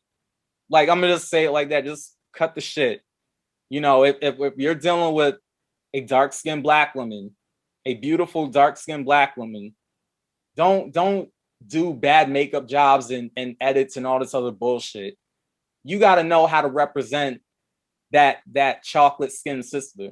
You got to know how to represent them properly to the world, because I mean, we all know that Black celebrities, they work with makeup artists and all, they work with different people that prep them and all that good stuff and help them with their look. And we know that's what happens. These people aren't doing it by themselves. So whoever is behind all this, represent our chocolate skin sisters better. Like, do a better job representing them and showing the world the beauty in them being dark skinned, chocolate skinned. Like, let's do that. Like, if it's a case of whether it's bad makeup or a Photoshop edit or both, let's just cut the bullshit. Knock it off. Let's not do that. So, you know, that's pretty much my whole thing. And real quick, you know, I just want my sisters out there to not be fooled. There are Black men who love dark-skinned women. Absolutely. Straight up. Like there are some of us out here who love dark-skinned women. There are Black men who might prefer light-skinned chick. They might prefer, you know, something that's in between, like I said. And all of that's okay. And that's fine. And that's okay. Like I said, it's okay. But there are men who want and love dark-skinned women. Like, so I like all flavors, but that's just me. So I'm sorry. So I'm gonna end it off on that. You know, just for my sisters out there, you know, be proud of who you are. Be proud of the skin you're in. Like, we are queens, honey. Right. All y'all are queens, you know. So yeah, I'll leave it at that.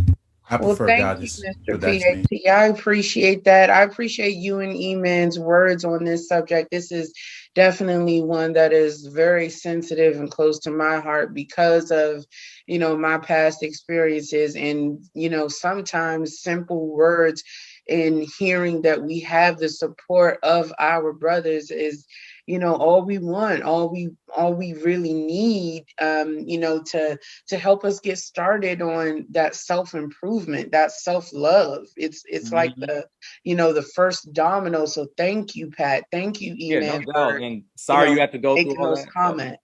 I'm really sorry you had to go through. I mean, I went through the same thing too, but like, yeah. Well, I appreciate you, brothers. Thank you so much. Mr. E-Man, we're going to throw it to you to wrap it up, sir. What say you? Thank you. But before we start, you know, I want to say this. Who lied to you about this whole makeup artist thing? If that's what we're using, you know, to cover up, you know, a lie, that shit needs to stop. Well, that's one of the claims, or one of the not, I'm not going to say claims, because again, there's no evidence of according to my understanding, one way or another, but one of the speculations is that it was in fact the application of makeup by a makeup artist that caused her to look so much lighter, because there have been pictures that are supposedly taken after the incident in which she looks closer to her previous hue.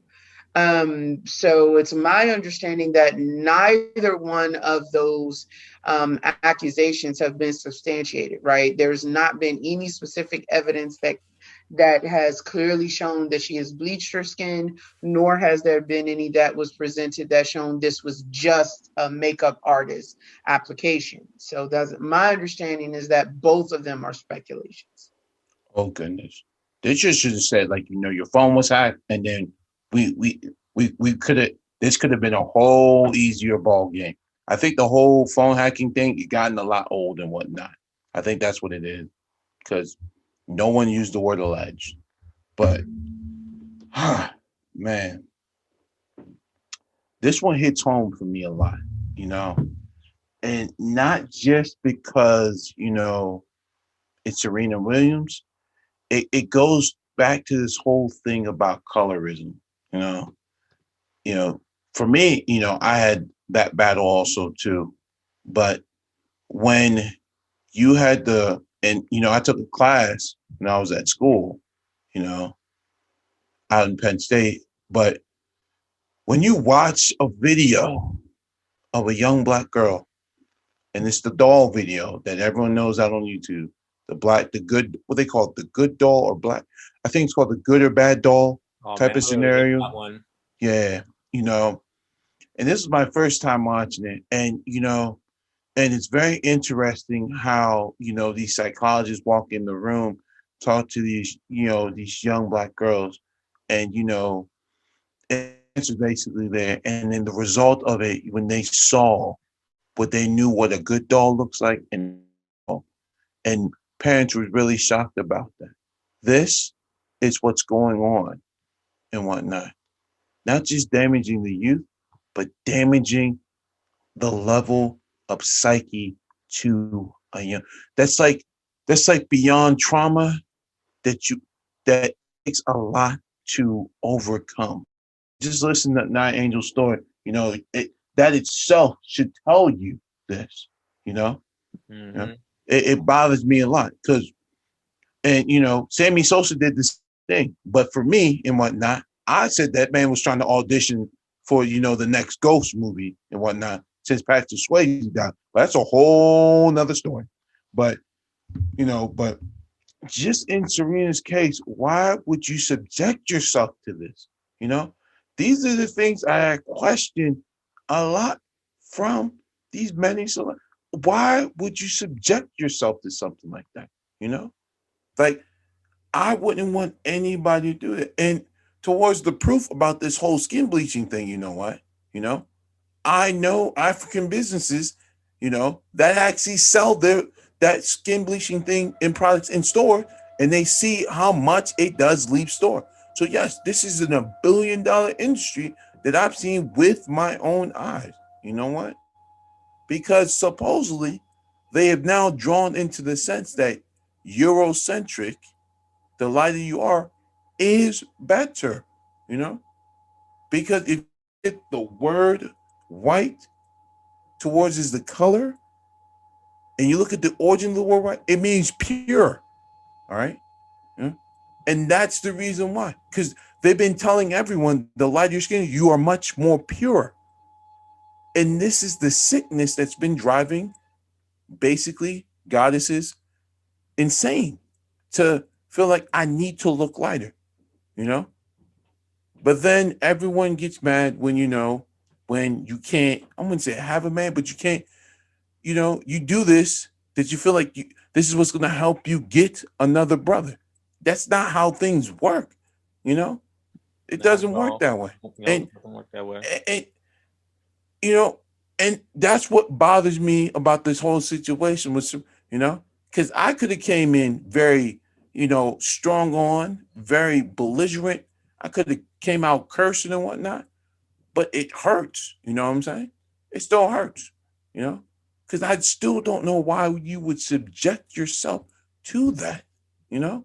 That's, and then you said basically, this was supposedly from the article, they seemed like this was a makeup malfunction. I'm like, we're doing this again and whatnot, I I clearly understand that that you are married to a white European, clearly, what, and that is your decision that you made, what.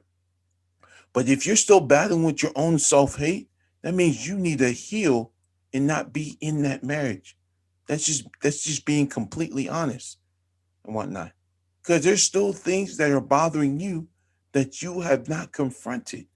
And if you haven't confronted that, how can you be with somebody and you still don't know who you are as a person?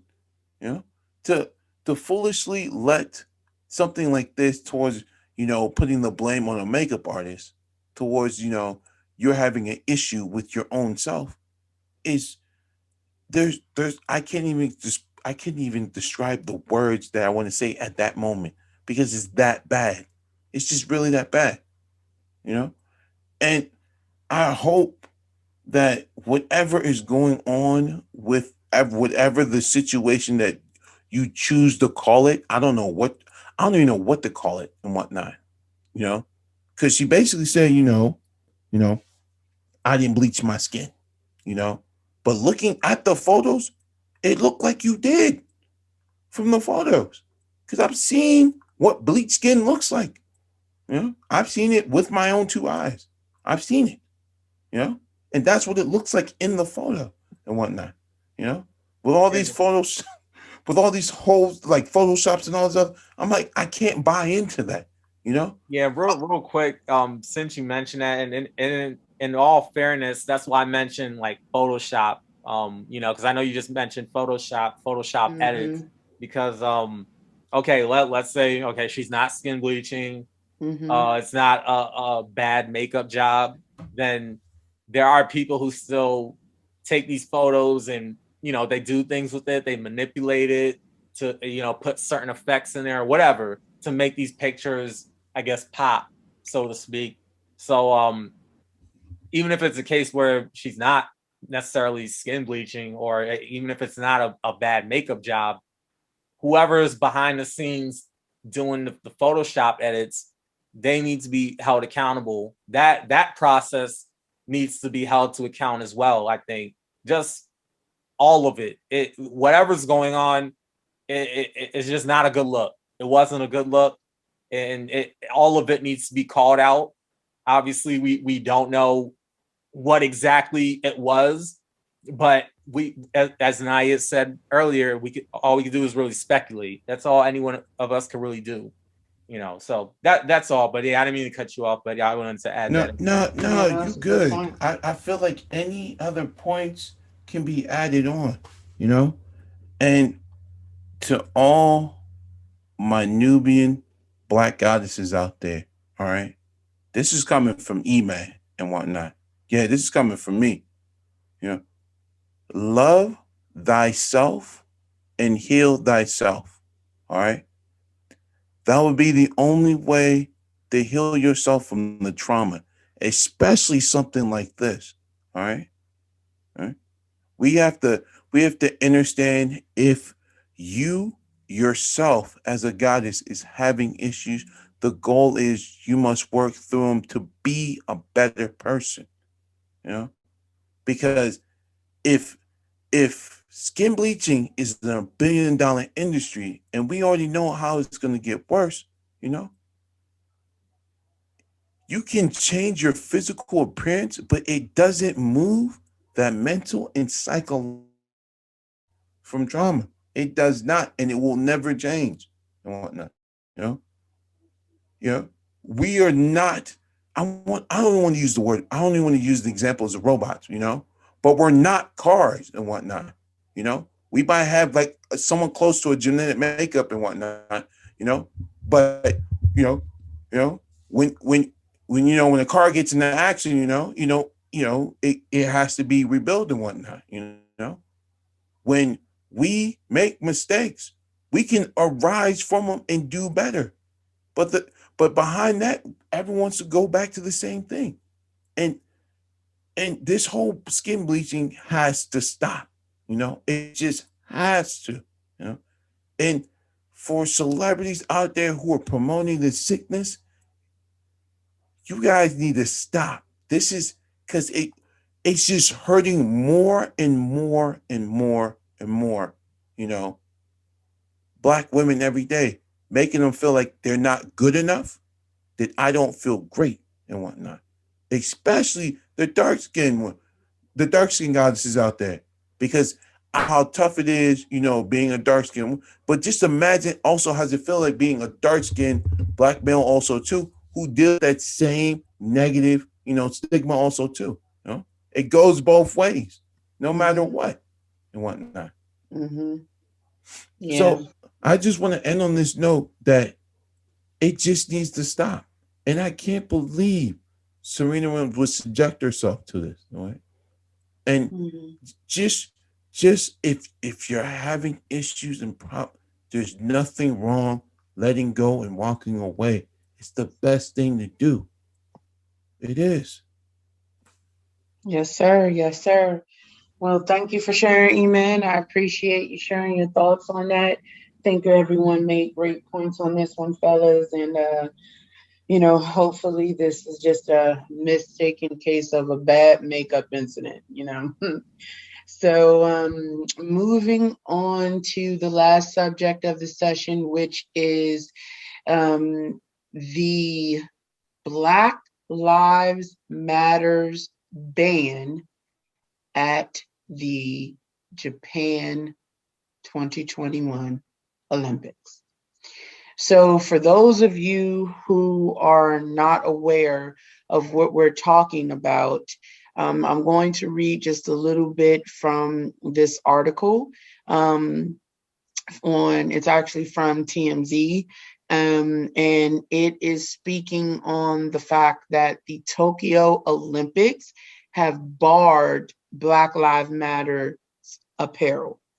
So the title of the article is Tokyo Olympics Athletes Barred from Wearing Black Lives Matter Apparel at Ceremonies. This was actually published on 5/5/2021, and it says Tokyo Olympics athletes will not be allowed to wear Black Lives Matter apparel at game ceremonies this summer. Officials have confirmed that that's part of the ban on protests and political messages. The IOC revealed its broad policy 2 weeks ago on no demonstrations on the field of play during an official ceremony or at the podium, but the Associated Press reported this week officials have now confirmed Black Lives Matter apparel is included in that ban. So, one more important thing, though, is that officials, though, say Black Lives Matter slogans will be allowed during at least some part of the games, such as press conferences, during interviews, and at team meetings. So, with that said, fellas, I'm going to go ahead and throw this to E-Man to start us off. But the gist of this matter is, let's talk about our thoughts about the ban, as well as our thoughts on, obviously the impact that this have on the sports community and the Black community. So E-Man, I'm going to throw this to you to start us off. What say you, sir? Thank you. First things first, but well, for me, I really don't have an issue with the ban, you know. Um and for me, I'm not going to speak towards, my others on the panel, but for me, I don't support Black Lives Matter because I know it's a hate group and whatnot. And the reason why I say this is because, the supposedly founders, of, Black Lives Matter, what, you know, are part of the LGBTQP community and whatnot. And, I don't have anything against them and whatnot because I don't, because I've worked with a lot of before and it doesn't bother me at all. But, you know, I haven't seen Black Lives Matter do anything other than just chanting just those three words and whatnot. And I've listened to a lot of rants about this and whatnot. From all different angles. We're talking about those who are Black, European, and whatnot have all said the same thing. But I've always been behind this ever since whenever this thing started. So banning it doesn't even bother me at all. It won't even change the simple fact that, but them, would say, towards, I would say, the Black community, I would say definitely, like, for those who believe in Black Lives Matter, I don't feel like you haven't held that organization to a huge accountability, and if that's what you feel uncomfortable with, like, supporting Black Lives Matter, doesn't matter to me or whatnot, but you got to hold that whole thing to a huge accountability.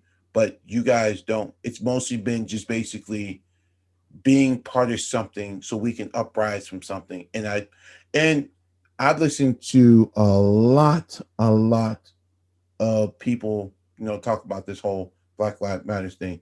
Even um, other towards like rappers who supported, who talked about this, and you know, I can't get behind a movement that I already know it's a hate group, And I told people I only get behind things that is going to unify us to be better and do better. And Black Matters hasn't shown that to me at all, And that's, and to me, I can say it's fine, I can say it's cool, but you know, I'm sitting here every day, and and they talk about heinous hate crimes and whatnot, and the most hate crimes that I keep hearing on the news is mostly about those who are Asian and whatnot. But yet, the Olympics is being played in Tokyo, which is kind of interesting because, you know, it talks because it seems like this push is going to be talked more about, more and more Asian hate. So I feel like the narrative behind this is just being changed yet again. So I feel like there's going to be a huge battle about not just about Black Lives Matter, but like what this is really about. Is it about the Olympics, or is it about the Olympics being in Tokyo that we can, talk about how much Asian hate is out there in the world, or the simple fact, there's Asian hate out there, and now we can push it on a large scale because of the Olympics. There's so many angles that's going on with this. But, you know, if those who believe in it, you just got to hold it down to a more accountability. I don't, because I know what it is. You know, I don't believe in hate, and I believe in righteousness. So nothing's not going to change unless we start changing it. So, you know, it's not a win, it's not a loss. I can't even say it's neutral. It's basically, you know, they have every right to do what they want to do. And I feel, the people who are put, just like, how Pat talks about, how basketball, I think what you said, basketball is what? Left, what? It's left wing. Oh, NBA Football is is right. left wing. Yeah. Yeah, NBA left Yeah. wing, NFL Wing. right wing. Right. So, the NBA, NBA players, they basketball is the biggest Olympics, it's the biggest, that's the biggest event and whatnot. That's the biggest event because that's the one that draws in the money, one, two. And that's the one that, the players get more respect than anything itself.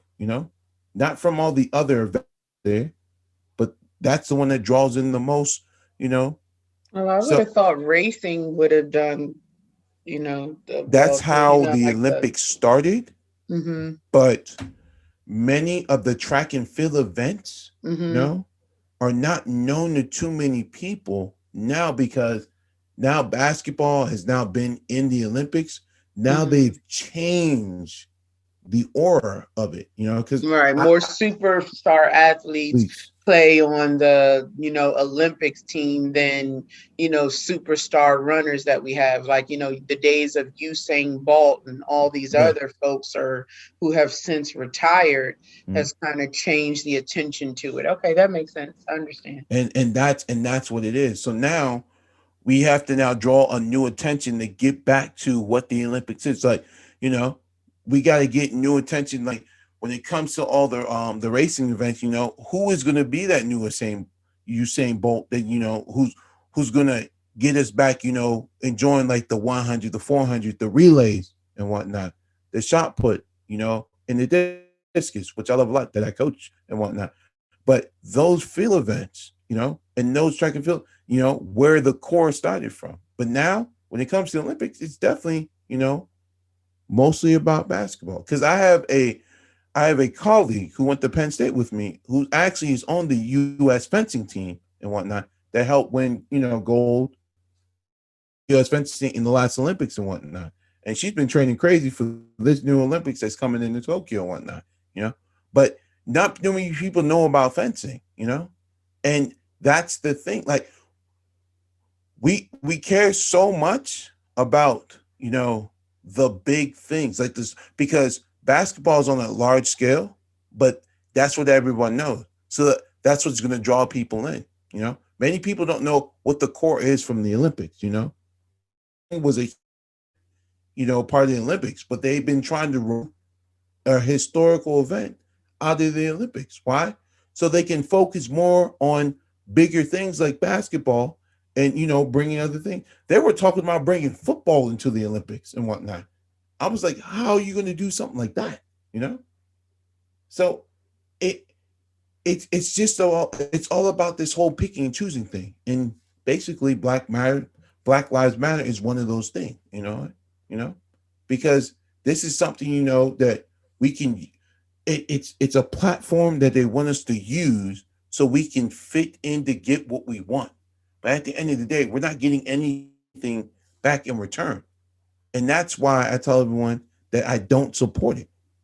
There's nothing in return that we're at all. But saying a phrase comically every time when something happens, and yet nothing don't change. But that's just my thoughts on it. Okay. All right. Well, thank you for sharing, sir. Mr. PAT, if you don't mind, I think I'm going to go ahead and give my thoughts and then you wrap us up on the subject. Yeah, that's if cool. That works for you? Yep, that's okay. Cool. So I think that I want to just start by saying a few things, Eman. For the most part, I definitely agree that this is a situation where there are a lot of dynamics related to this issue, right? The fact that it is occurring in Japan post the, Asian hate crime movement that we've just recently gone through and etc. I think there's definitely some angle and significance there. I do want to go ahead and make sure that it is clear to all of our listeners out there that, again, here at The Good, the Bad, and the Truth, we all express our individual opinions on matters, and they are not necessarily representative of the group as a whole. And most certainly, it is never our intention to offend or to imply that everyone doesn't have the right to equal human rights across the board. And with that said, I just want to make clear that I happen to disagree on the aspect of Black Lives Matter being mostly an LGBTQ movement. To my knowledge, there is, or at least there has been some confirmation that the two creators of the Black Lives Matter movement were lesbian women. I'm not exactly sure what the significance of that is for what they were trying to accomplish, because the point, or at least my understanding of the intention of the movement, was to bring attention to the fact that to the powers that be, Black lives do not seem to matter equally to the lives of whites and even other minorities, right? And again, I use these colloquialisms and terms as they are used in society, not because they are my beliefs, because Black and white are reflections. They're not even colors. So to call human beings those terms are basically just what the most common terms that are being utilized are. But the point that I'm trying to get to here is that I really, for me, do not care about the origin of the creators. Their sexual orientation or their origins as far as who they are or Black people is important only to the extent that if their intent was to start a movement that brought attention to the social injustices that we face in today's society as Black people, they accomplished that. Because Black Lives Matter is not saying, and I want to address this because I am tired of hearing this argument from people who are choosing to be willfully ignorant on this subject. Black Lives Matter does not imply only Black Lives Matter. And I know those who make that argument, well, how come only Black? I know you know better. I know you know that it is not implying that only Black Lives Matter, but rather Black Lives Matter as well. The entire point of the movement, though, is we shouldn't have to say the as well, because we are human beings just like everyone else. The intent of the Black Lives Matter movement is our lives and our ability to live our lives as we seem fit should be at an equal circumstance to everyone around us. And if you live in the United States and claim that that is the case today, you are a flat out ignorant liar, and you're ignorant by choice. There is no way to deny the injustices that Black people face in the United States anymore. Social media took that gift of being willingly ignorant away from you. You are educated and you have the means to become educated enough to know that Black people do not have the same rights as everybody else in an equal playing field, for that matter, in many forms. We are not hired at the rate of our counterparts. We pay more in general for some of the same services and resources that are basically given away to white people. We even get higher interest rates when we have a credit score that's equivalent to a white counterpart. Let's not even talking about the cents to dollar as far as being paid in the exact same field as your white counterpart, whether you're a Black male or a woman. So for me, just speaking on the intent of the Black Lives Matter movement and what it has accomplished, I think it has done its job of bringing one of the most serious issues that we face in recent times, which is the cop killings, right? Because that's what initiated the Black Lives Matter movement. And I want to say that it really got prevalent with the case of Sandra Bland, right? That's when I recall, to my recollection, I think it was Trayvon Martin. I'm sorry. No, it was Trayvon. I want to say it was Trayvon Martin, yeah, but I mean, it was all around the same time. Okay, Sandra so Bland, it could definitely be Trayvon Martin, but I know for a fact that for me, I would say the Say Her Name and the Black Lives Matter movement really became something that I started paying attention to with the Sandra Bland tragedy. And of course, let me make this clear. I'm in no way saying that Trayvon Martin's death was not a tragedy. Of course it was. I want to make that clear. But I'm saying for me, particularly Black Lives Matter, when I recall it becoming prevalent, meaning when it really started being, something that you heard often and something in the media, was with that case. And I would say that if their intent was to disrupt the calm that remained even after all these innocent Black people were losing their lives at the hands of racist police officers, then it accomplished that. As far as being able to protest and show support of Black Lives Matter at the Olympics, and the fact that that has been removed, I say that is not surprising to me, because there are always going to be initiatives to silence people at their largest forms. Right? The Olympics is one of the largest stages that Black athletes could go up there and speak their truths about Black Lives Matter and etc., and have it reach some of the largest audiences across the world, right? That otherwise it would not be as easy to reach. So of course there's an initiative to shut that down, right? There was an initiative to shut that down in the 70s and 80s when we had our Black athletes go out on that podium after winning the gold and throwing up the power sign. There's an initiative to shut down Black athletes in America every day by telling them, especially basketball players, to shut up and dribble.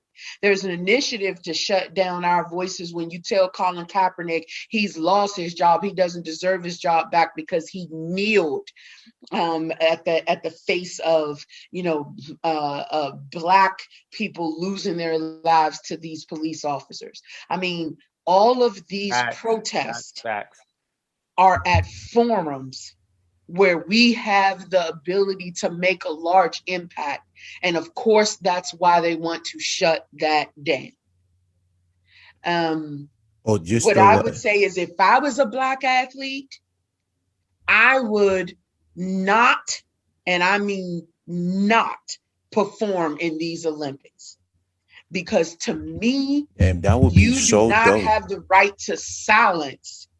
You do not have the right to silence my humanity. And that's what they're trying to accomplish. They're trying to accomplish. This is not about Black Lives Matter particularly. This is about them trying to silence the Black community's right to speak on the inhumane and injustices that we face on a daily basis. And I say to them, fuck you. If I was a Black athlete, I would say, fuck you, fuck your Olympics. I'm not performing. Well, Right. that is Right. extremely powerful. And before I even say anything first, I just want to make this all clear. Colin Kaepernick doesn't even want to play in the NFL. He good and whatnot. Not pays him $20 million. He got his money that he wants. Just all saying it out there. But if all Black athletes do not even participate in this Olympics, I'm going to put it out there to the whole universe and whatnot. I'll let them know and whatnot. And this is coming from E-Man. If y'all pull something like that off and y'all do that, my damn and whatnot, I would literally, all right? Literally, right? I would put out a donation to all y'all organizations up front. No lie and whatnot. It will be a small donation, but I will donate to all y'all causes if y'all decide. Every single last one. And that includes you too, LeBrick. Every single last one of y'all and whatnot. If y'all pull something off like that, because that's probably going to be the most powerful thing in the world. Put some respect for LeBron name. Yeah. You know, that man called that LeBron James, not LeBron James. I called that LeBrick. I was like, oh, yeah, LeBrick too. Yes, you up there too, LeBrick and whatnot. Yeah, we love you, King James. So if y'all all pull that, I will put out a donation to all you guys if y'all willing to. That would really show me y'all about that life. That would show me that that's realistic, right? Like, of course, I'm not saying that realistically that's what will occur, right? That all Black people are going to pull out the Olympics.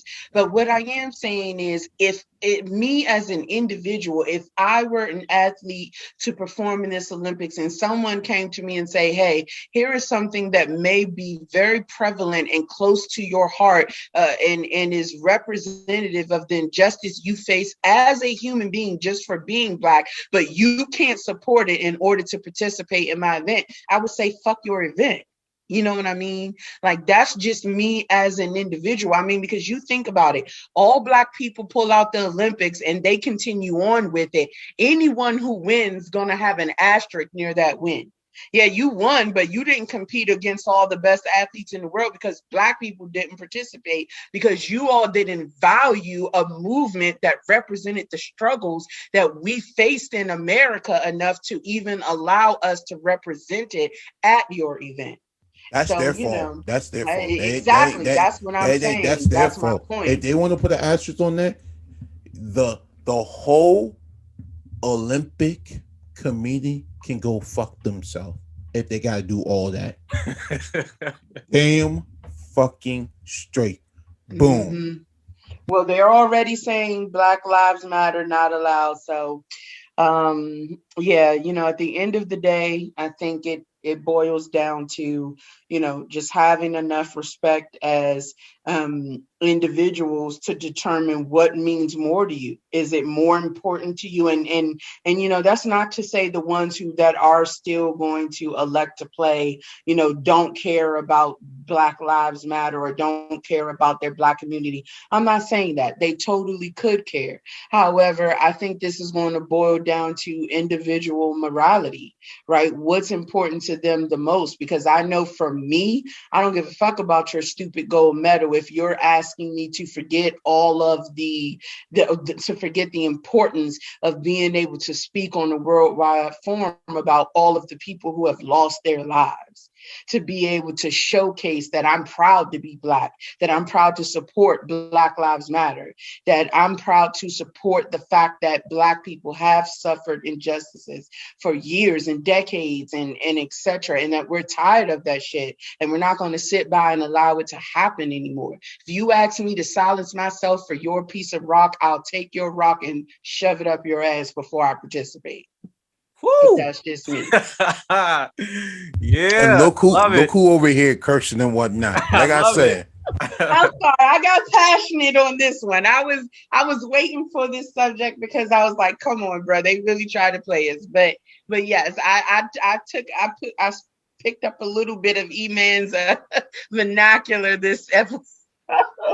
Oh, good. So apologies to all my fans, like, ooh, Naya is spicy tonight. I had to get it out, but but okay, good stuff. So we're going to throw it to Mr. PAT to wrap us up on the subject. What say you, sir? Man, how do I follow that up? I like how my spirit. Man. I just love how my spirit of cursing, like this whole session. And I had a potty mouth from I picked up my potty mouth from E-Man. I mean, we all got a potty mouth, you know. This is the good, the bad, and the truth. So, you know, people know mine's the deal. A little bit nasty and raw, though, but exactly, Pat. Exactly right. They know the deal, but yeah, that came with that fire. I mean, listen, my take. And by the way, I agree with what y'all were saying. Naya, I definitely agree with your sentiment and everything you said. I mean, I couldn't say it any better. Pretty much your stance, I agree with. My take on this is that Black Lives Matter apparel being banned is not really surprising to me. I'll be honest and say that I don't care about the organization itself.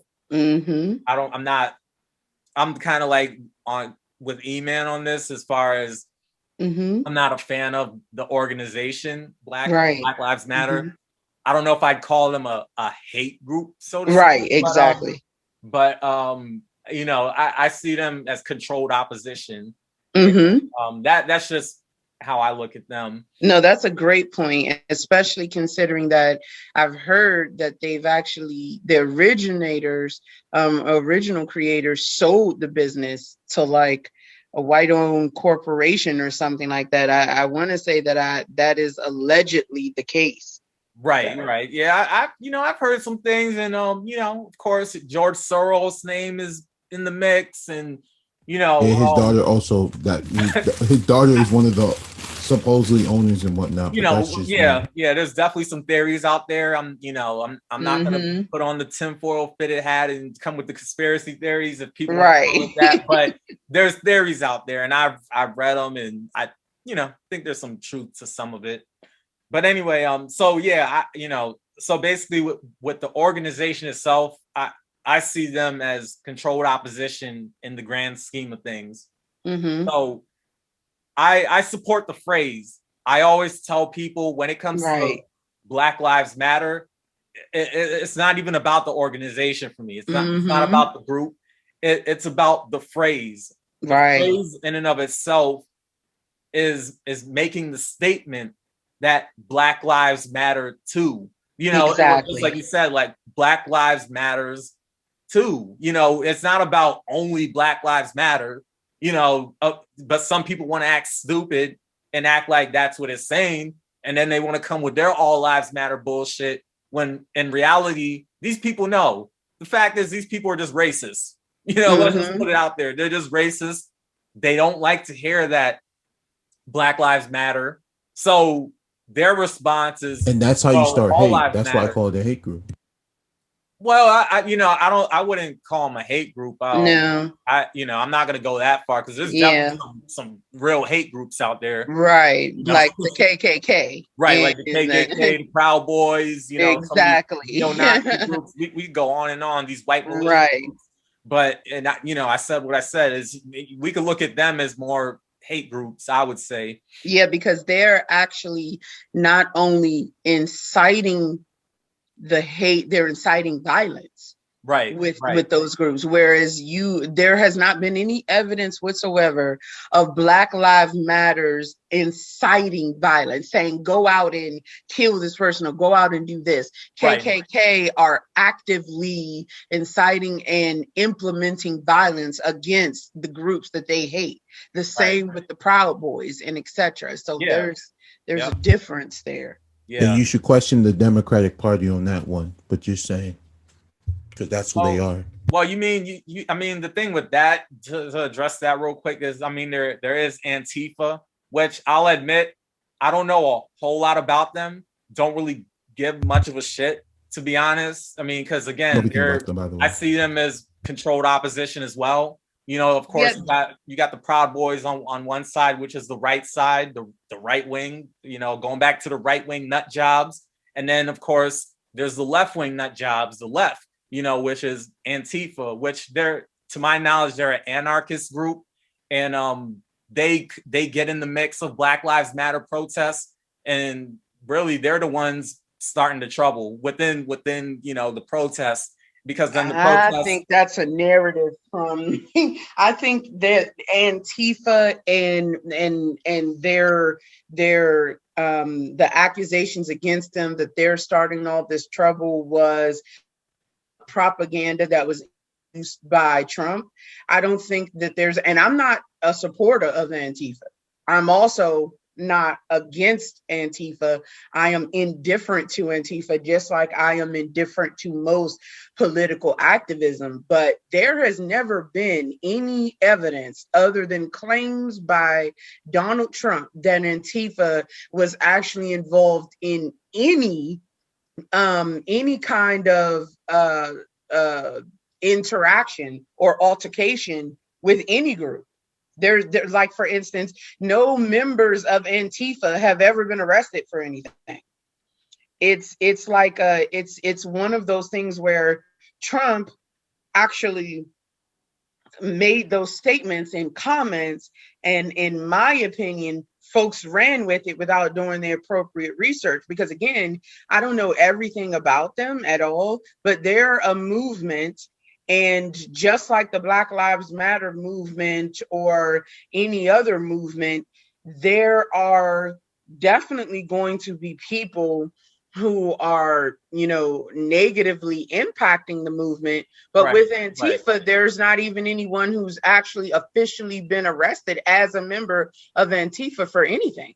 Right. I feel what you're saying. And here's the thing. Here's why I guess I mentioned Antifa, because the thing is, when Black Lives Matter, when these protests occur, and of course shit happens, there's the looting and the rioting and all this other stuff that of course people like to focus on, and they want to blame Black people for. But the thing is, when I mention Antifa, it doesn't even have to be specifically them. It could just be individual white anarchists. So what I'm saying is there's anarchists, there's white anarchists who get all in the mix of those protests, of the peaceful protests, the Black Lives Matter peaceful protests, and they basically are the ones causing the chaos, because and then when people see it and hear about it, they blame Black Lives Matter for it, and of course we could say people on the right do that, because of course it's this whole bullshit with left and right, it's conservatives saying that, oh well, Black Lives Matter did X, Y, and Z, when really it was some anarchists who got all in the mix and basically was causing trouble. So it basically looked like Black Lives Matter was behind whatever chaos occurred.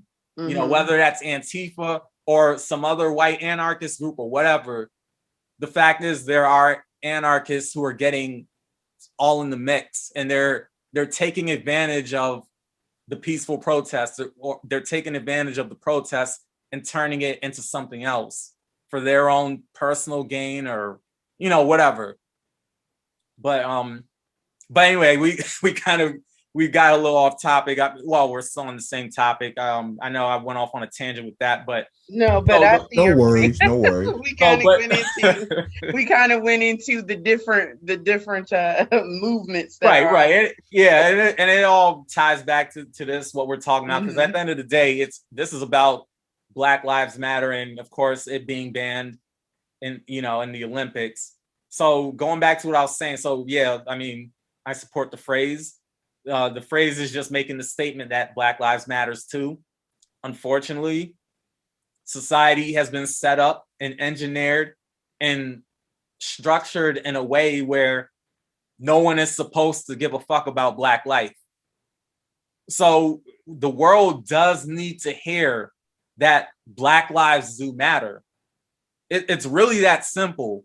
The world needs to hear that, unfortunately. The world needs to be reminded, because if you don't give the reminder, people are going to act stupid, and people are just not going to give a fuck about Black life like they've been doing. It's funny. So, it's very funny you say that, because when it comes to reminders, who do you think get reminded the most, adults or children? Mostly children, right? Because it takes an adult to tell a child what to do. Right, absolutely. And I know this because I got my son, I got a child, so yeah, you got to remind it constantly. Yeah, children constantly need reminders. So but here's the thing, though. It's funny you say that, because since you mentioned children, that's really how a lot of people and I'm talking grown folks, they have the mind state of children. That's what I was about to get to. Be highly offensive to a lot of people, but I don't care. It is what it is. That's what it is. People have the mind state of a child, and that's what majority of everyone it's a good majority of them. It's a majority, it's a majority, and it's a good majority. It's a good majority of people who just they're perpetual children. They're perpetual children. And we're talking grown folks. Grown folks. So that's what I'm saying. There has to be, I guess, a reminder, because some of us real grown folks out here, we have to tell these childlike minded folks out here, Black lives matter. Like you're taking offense to it. Not that I really give a shit, because at the end of the day, my life fucking matters. My family's life matters. My friends' lives matter. Black lives matter. Take it or leave it. And the thing is, we're not looking for approval. I mean, we're gonna assert it. It is what it is. Like, our lives matter. So that's the whole thing with the phrase. So the apparel, the clothing being banned, along with protests being banned, does have bigger implications.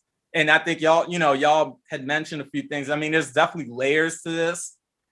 I mean, it's just yet another way for the powers that be to basically say that they don't give a damn about Black life. It's just yet another way for them to say that.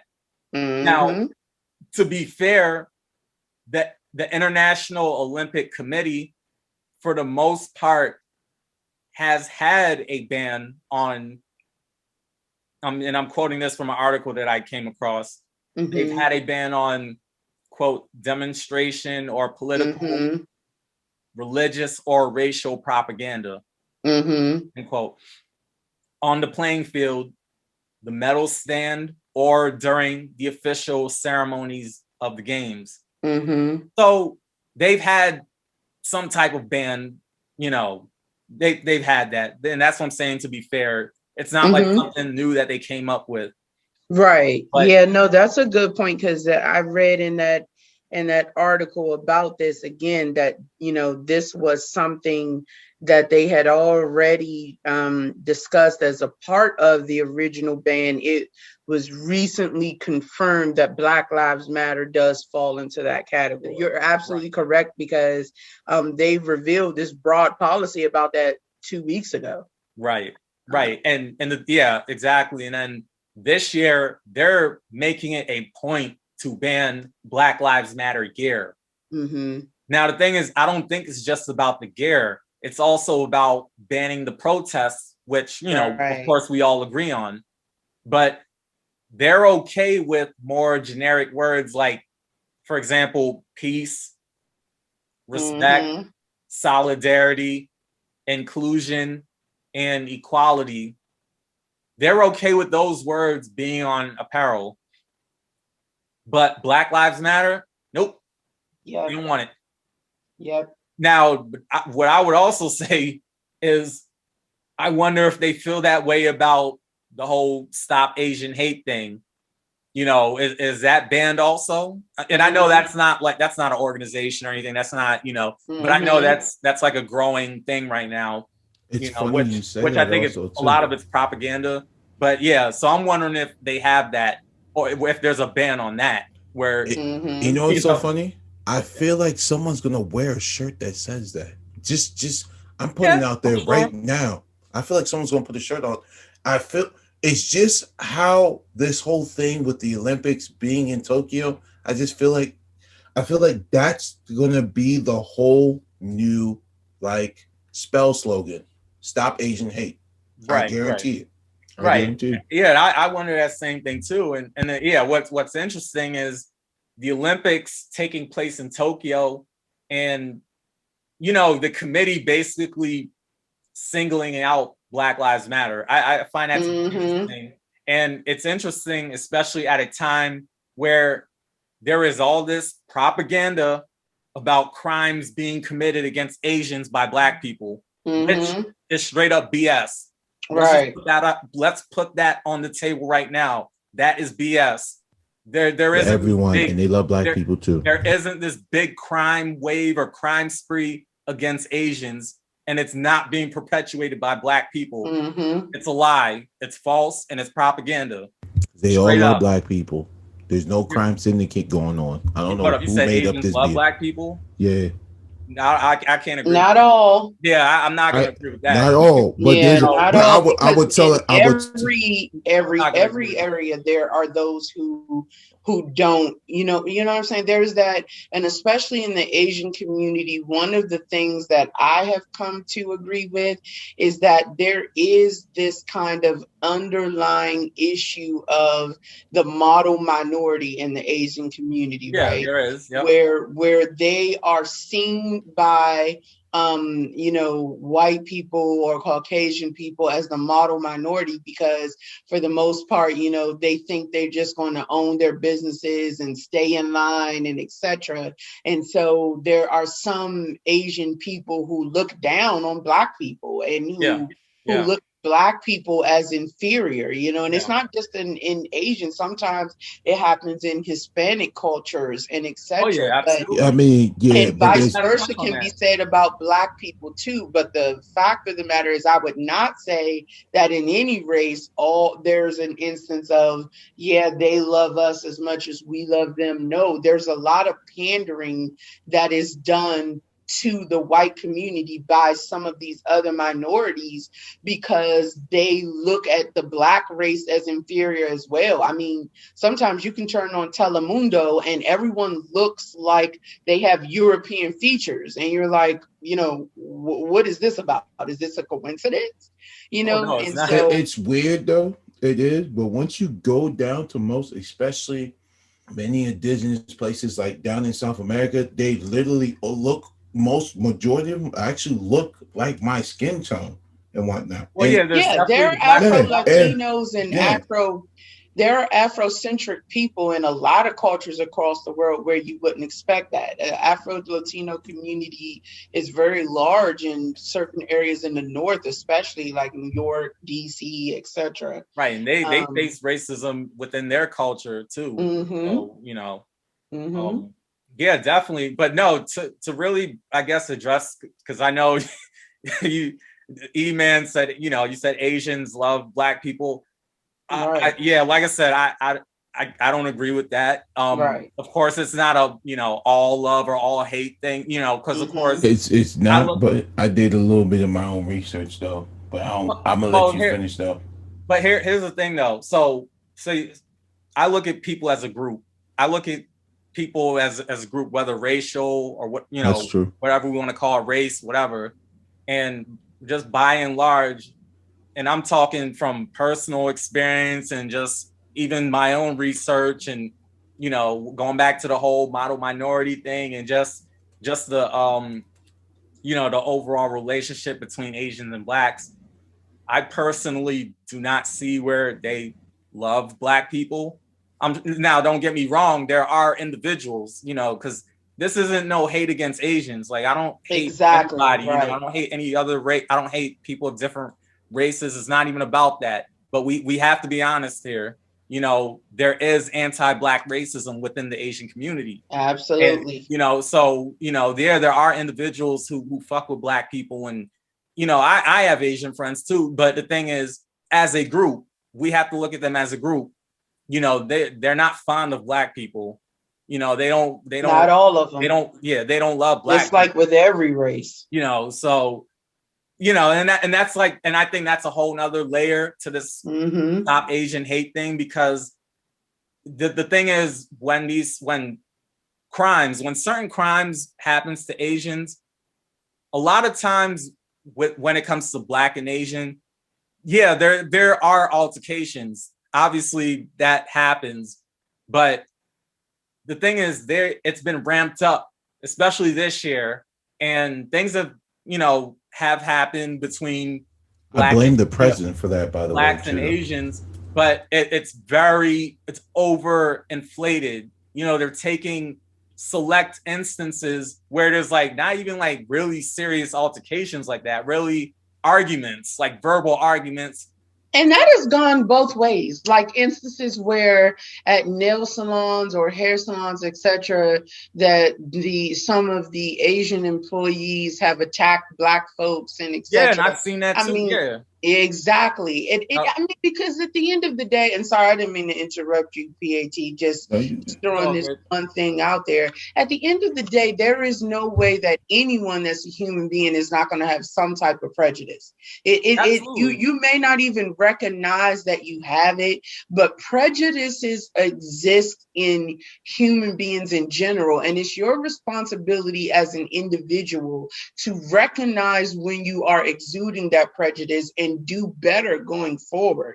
So to say that a whole community of people loves everyone else or dislikes everyone else, either phrase would be inaccurate. Yeah, and I mean, you know, like I said, this goes back to layers. There's definitely layers. There's no one size fits all. Like it's a very complex thing.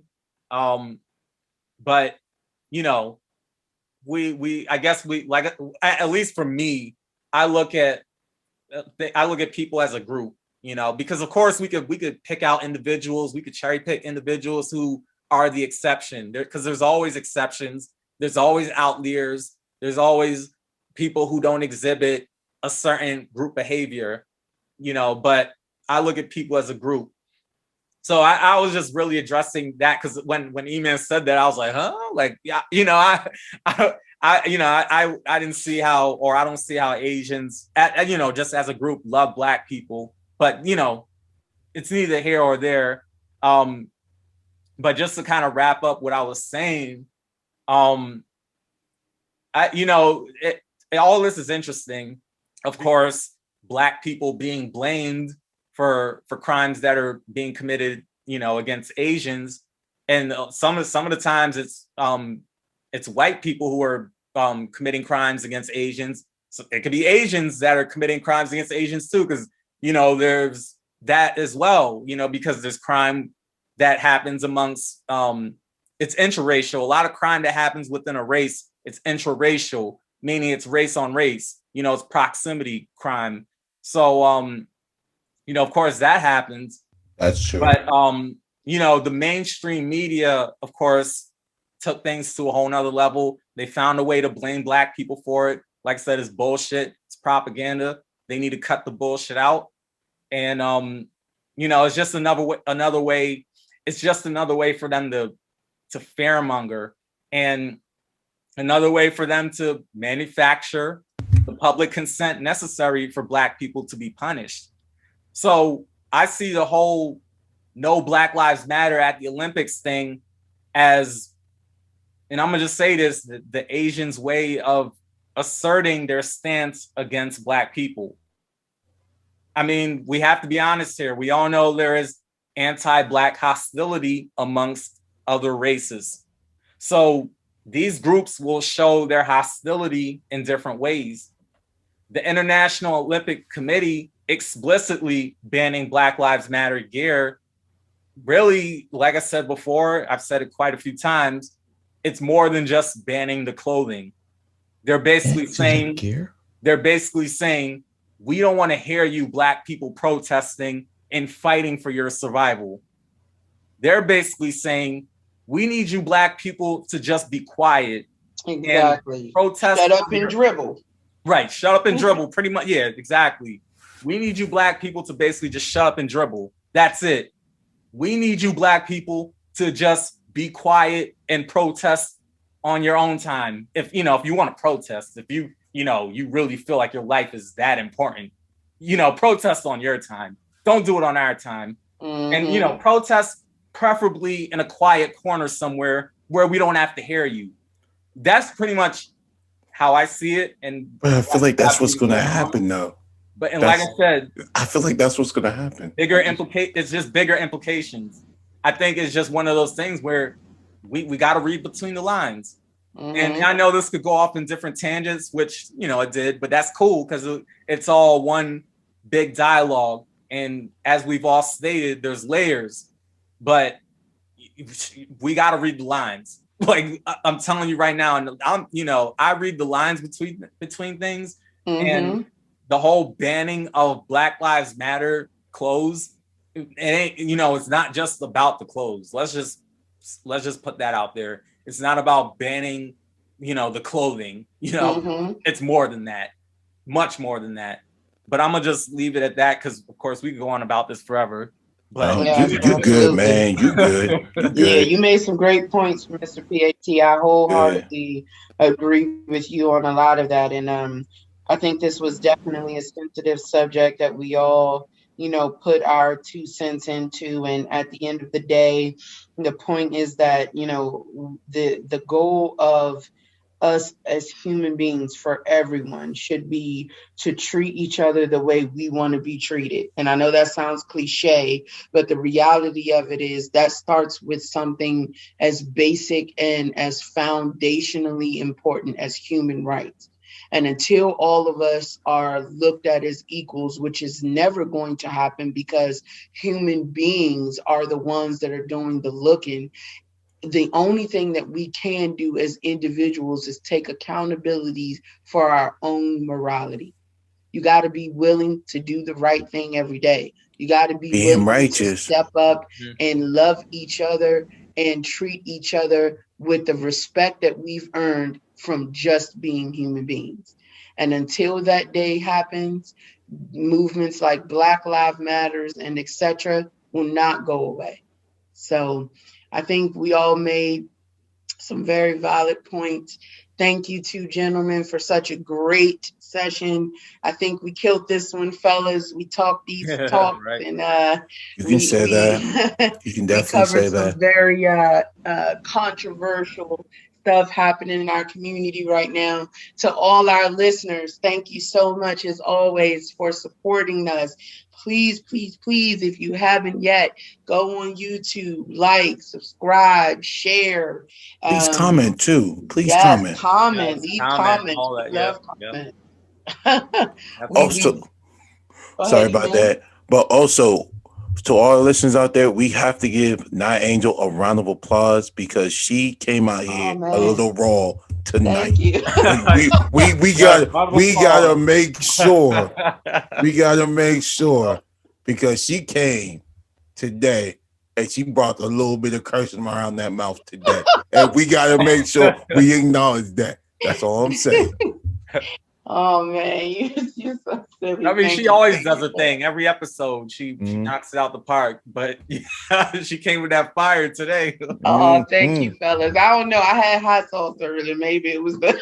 The spicy stayed with me. I don't know, but I appreciate it, fellas. The same to you too. I think this was definitely a great session.